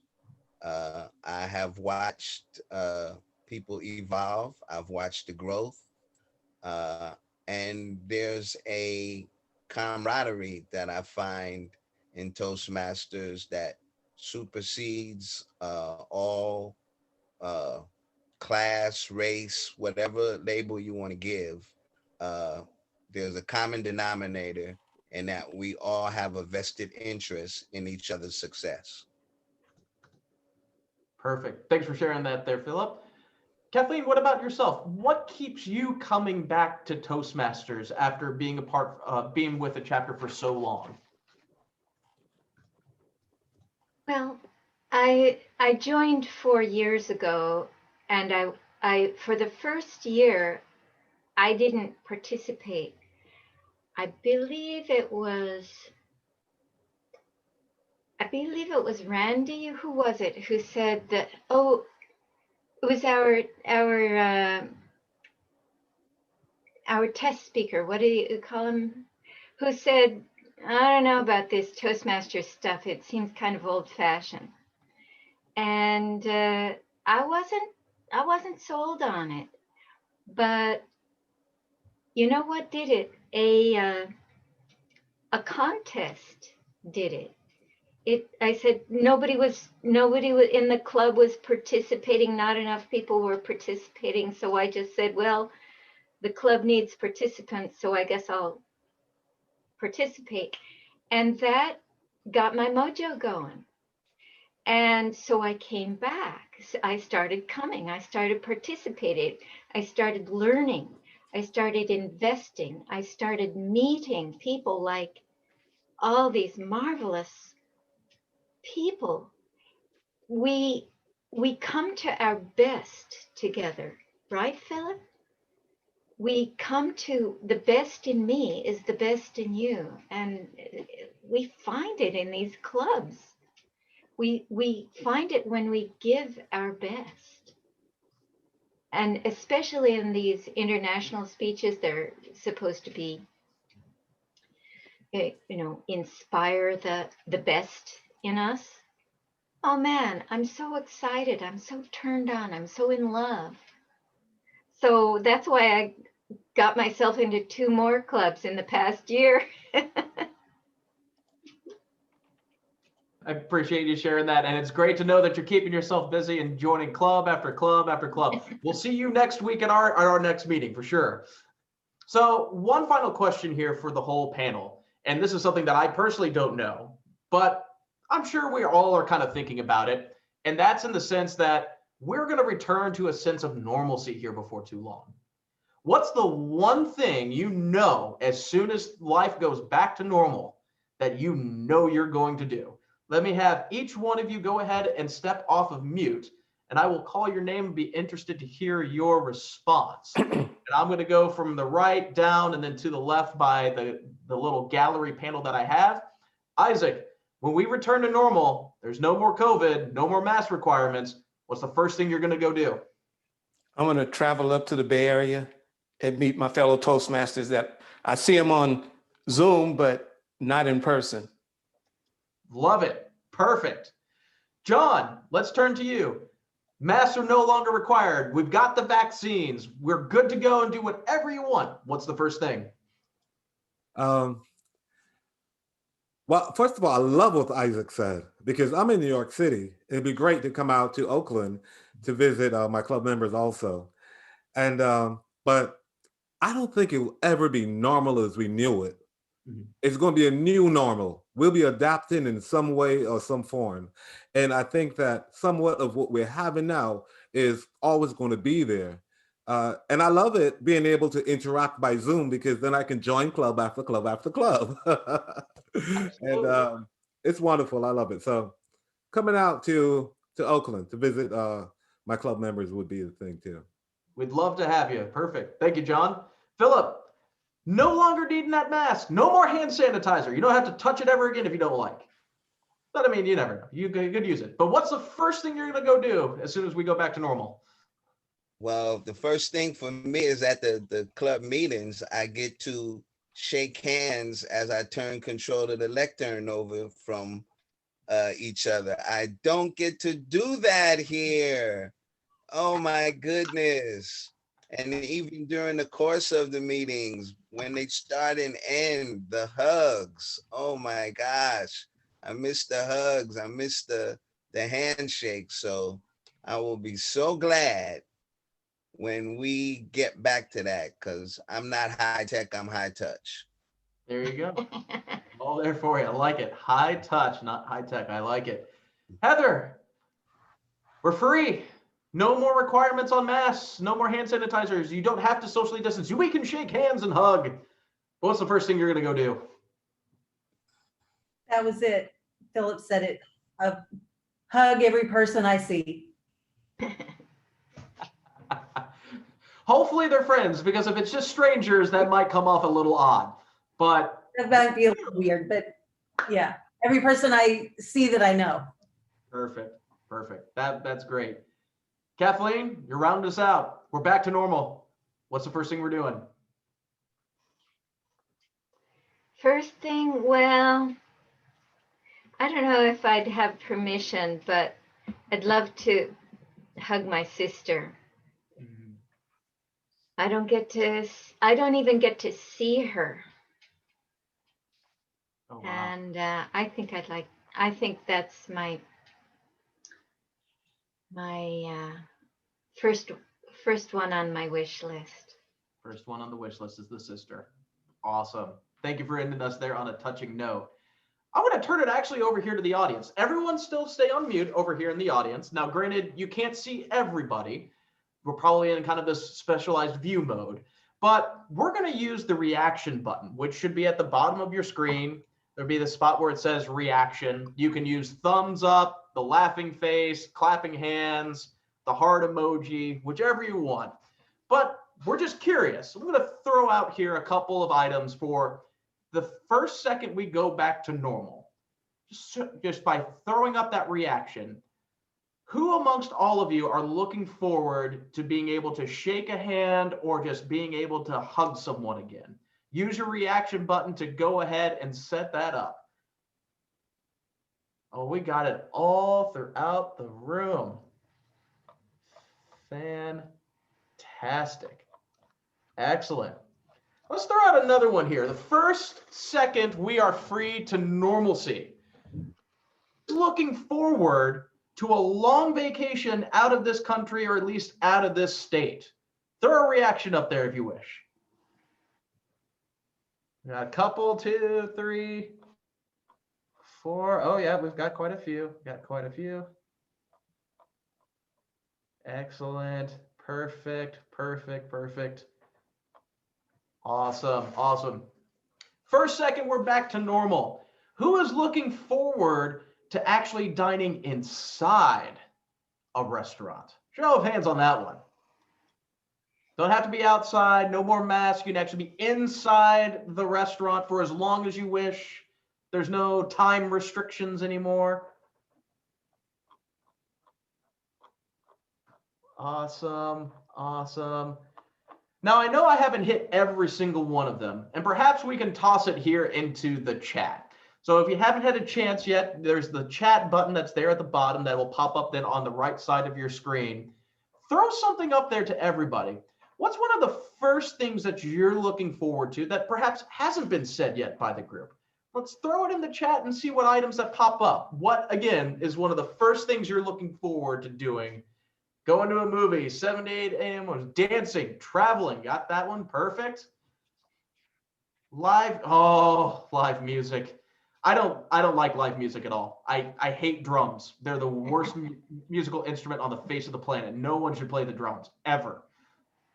Kissing, okay. We got clubbing, excellent. We've got laughing out loud. I mean, we can do that right now if you wish. But if we want to do it in public, that's even better. What else do we have in the list? Meeting at Toastmasters, absolutely. More traveling, family gatherings, seeing parents, international convention. Yeah, someone's got their eye on some fun bits in Paris in 2022. That's a great one. Party, seeing family. Come on, I know there's girls' weekend. Where's the guys' weekend, everybody? Come on, there's guys in this audience. We've got to have a guys' weekend here one of these moments. Not worrying about leaving them. Well said, Philip. Not worrying about leaving the mask. I have done that way too many. Riding the ACE train and watching the beautiful Bay Area. Nice performances, have party, entertain my friends. These are all fantastic. Let me throw another question out to the whole audience group. We all came to Toastmasters for a reason. For me, part with my role and talking with individuals and clients and presenting, I had to get better with my speech. I wanted to be more comfortable with it. What's perhaps one thing that Toastmasters has helped you, whether it's personally or professionally? And let's throw it in the chat and see what comes up. So to our entire audience, what is it that has helped you in your life from Toastmasters and being involved? See, we've got some self-expression. That's a great one.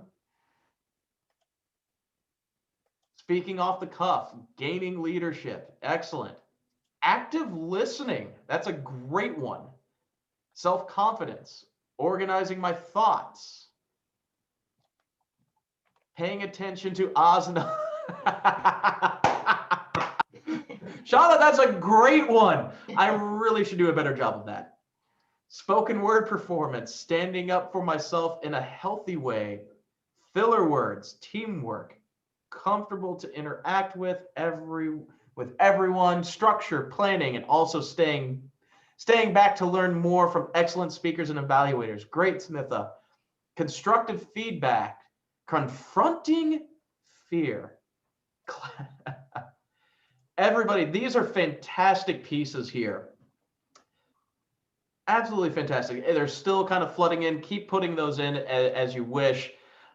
So I think one of the things that's been exciting for me, even as we've kind of gone through this pandemic, is the fact that sports have kind of returned. Some entertainment has kind of come back. But at the same time, I've also personally grown a lot during this pandemic. What's perhaps the big piece that this pandemic has brought out of you in a positive? And go ahead and throw that in the chat. Just throw it on in there. And we're going to eventually here turn the floor back over here to wrap up and conclude things as we wait for our ballots to get counted. But throw in one of the things that this pandemic has been actually a benefit for us. But again, while you're putting that in there, I would like to reintroduce then our contest chairs.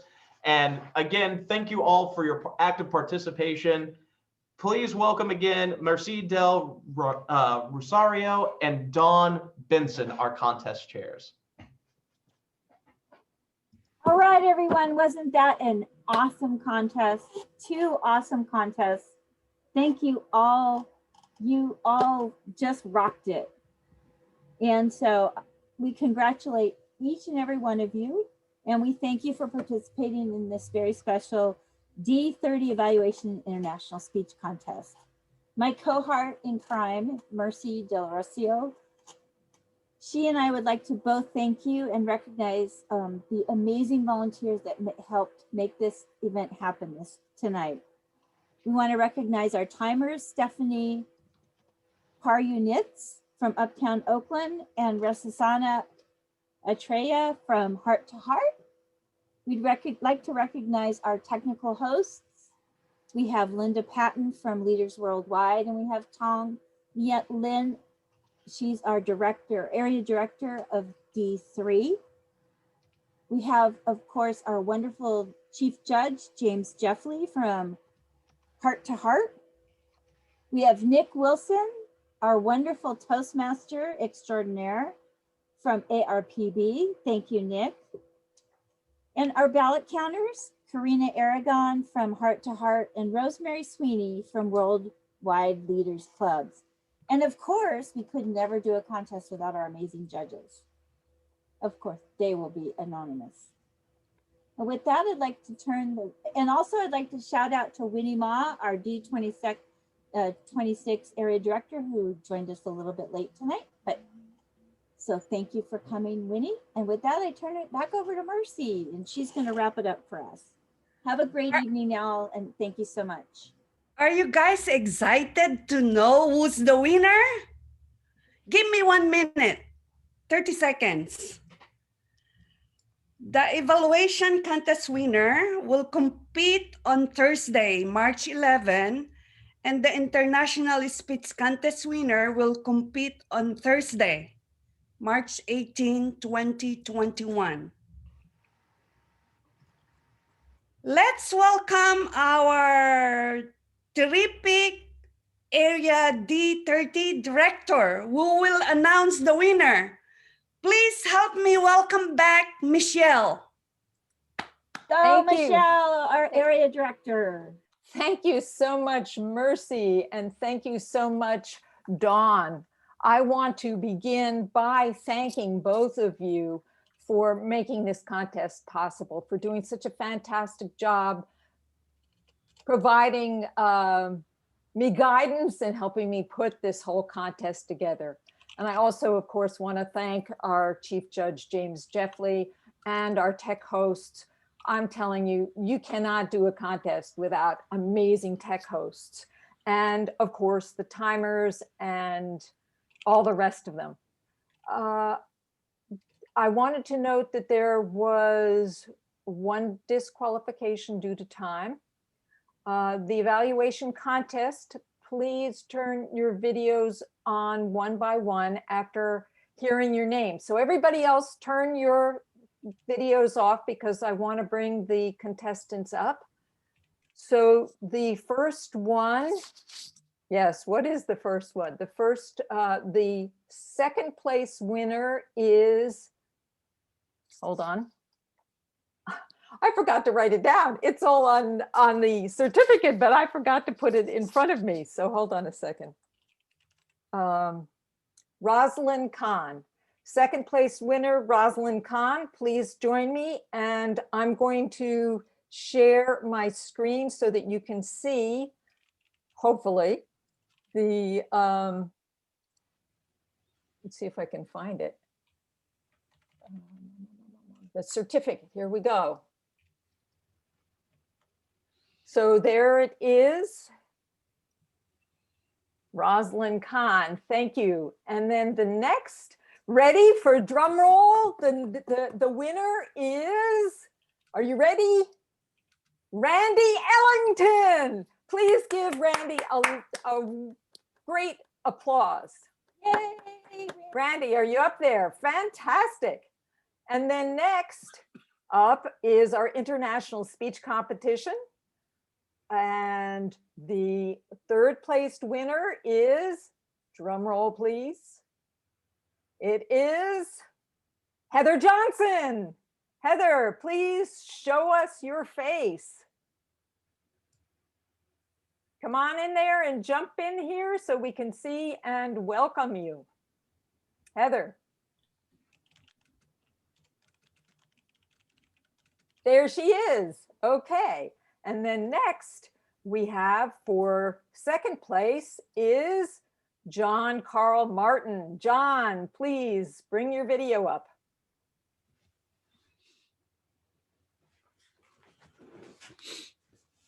John, are you there?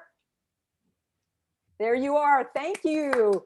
And finally, last but certainly not least, number one winner is Isaac Ford.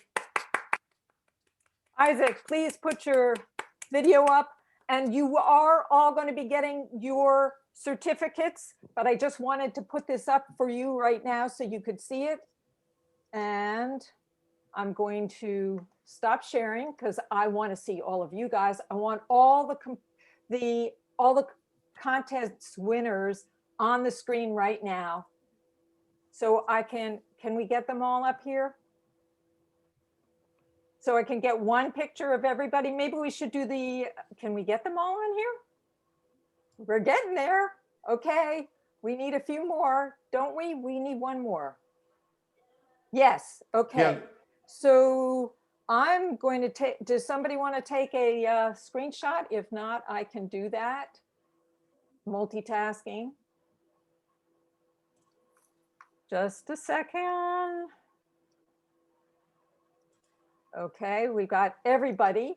And then can I just have the evaluation contestants first so I can just have you together? So that's Rosalind and Randy. And we'll come back to the rest of you guys. I'm just kind of like picture happy here. Hold on a second, I have to adjust my frame here. Okay, and then can I have the international competition?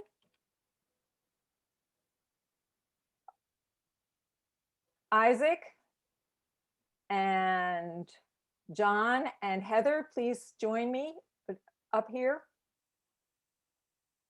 I need 2 more, yes. 1 more, where's Isaac?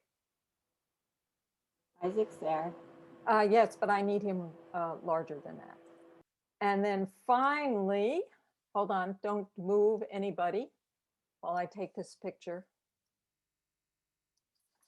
I suppose I should have assigned that to somebody. And then finally, can I just have our winners one at a time? I want Smile. Isaac up, just Isaac, and then I will have Randy. So just, okay, hold on a second.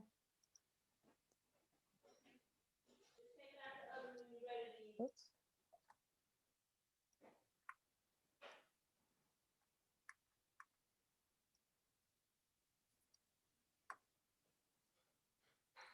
And then I want Randy. Can I have Randy up?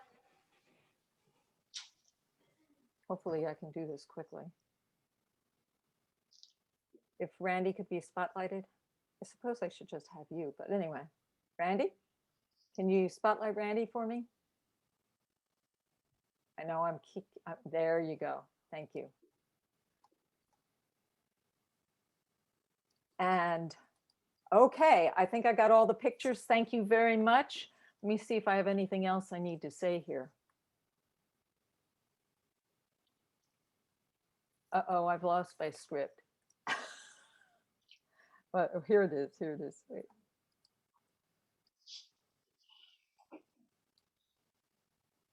Okay, so let's all turn our videos back on. Take a moment to recognize the achievement of the winners and all the contestants. Turn on gallery view so we can see everyone. So I'm going to turn on gallery view here because I'm recording, and let's turn your mics on and let's give our contestants a big round of applause. Well done, everyone. This was just amazing. Thank you so much. Great job, everyone. And all of you who stayed until the very end. I know it's been really, it's been a long night. And again, we want to congratulate each of our contestants. Thank you for your participation. You will receive your certificate in the mail after the contest. To everyone who is here today, thank you for being on this virtual contest. Thank you all for attending. The contest is now adjourned. You may all stay in chat. Great job, Michelle. Great job, Michelle. Thank you. Thank you. Awesome. The whole team, you guys did a the team was just amazing. Thank you so much. Thank you so much. Well done. Thank you. Excellent. Good job, Michelle. So well done. Thank you so much. Really appreciate your help. You and Kimmy, God, sorry I was outside, but we made it happen. You made it. You made it. You made it. We made it. We made it. And you even kept positioning yourself away from that bright light that was behind you. Well, I kept on moving. I said, I'm going to be there one way or another. One way or another, we're going to make it happen. And, you know, thank you guys so much. It's amazing how it just came back on after it was all over. I thought when I walked in my house for sure it was going to cut out. And, you know, God just wanted to know how bad I wanted to compete. He said, do you really want to or not? Yeah, really. He really tested you. Nick, you were awesome as a Toastmaster. Thank you so much. Fun. You were hilarious. Yeah, you were great. Thank you. And you just kept it going. And it all was just really seamless. Considering that we had a fair amount of technical challenges in the course of the evening, it all went really super smooth. Thank you. Well, and that's one reason why we're in Toastmasters, right? To be able to handle whatever comes up and keep our cool and be able to keep moving forward. And we all did that. You guys did a great job. Thank you. Thank you. Preach. That's right. Yes, yes. And you just kept on firing away those questions, Nick. It's just like, where were they coming out of the head? You must have had a laundry list of, well, what am I going to say next? What am I going to say next? Are they ever going to be done? Well, as you said in the introduction, I do have a 3-year-old cat that actually gives me some great tips and stock advice every once in a while. So I probably should have given away my secret. Oh, there. Uh-oh. Stock secrets. Ooh, wow. Well, thank good you. night, everybody. God Thanks bless. all. Have a good one. Thank Take you. care. Have a See you good later. night. Get a good night's night. sleep.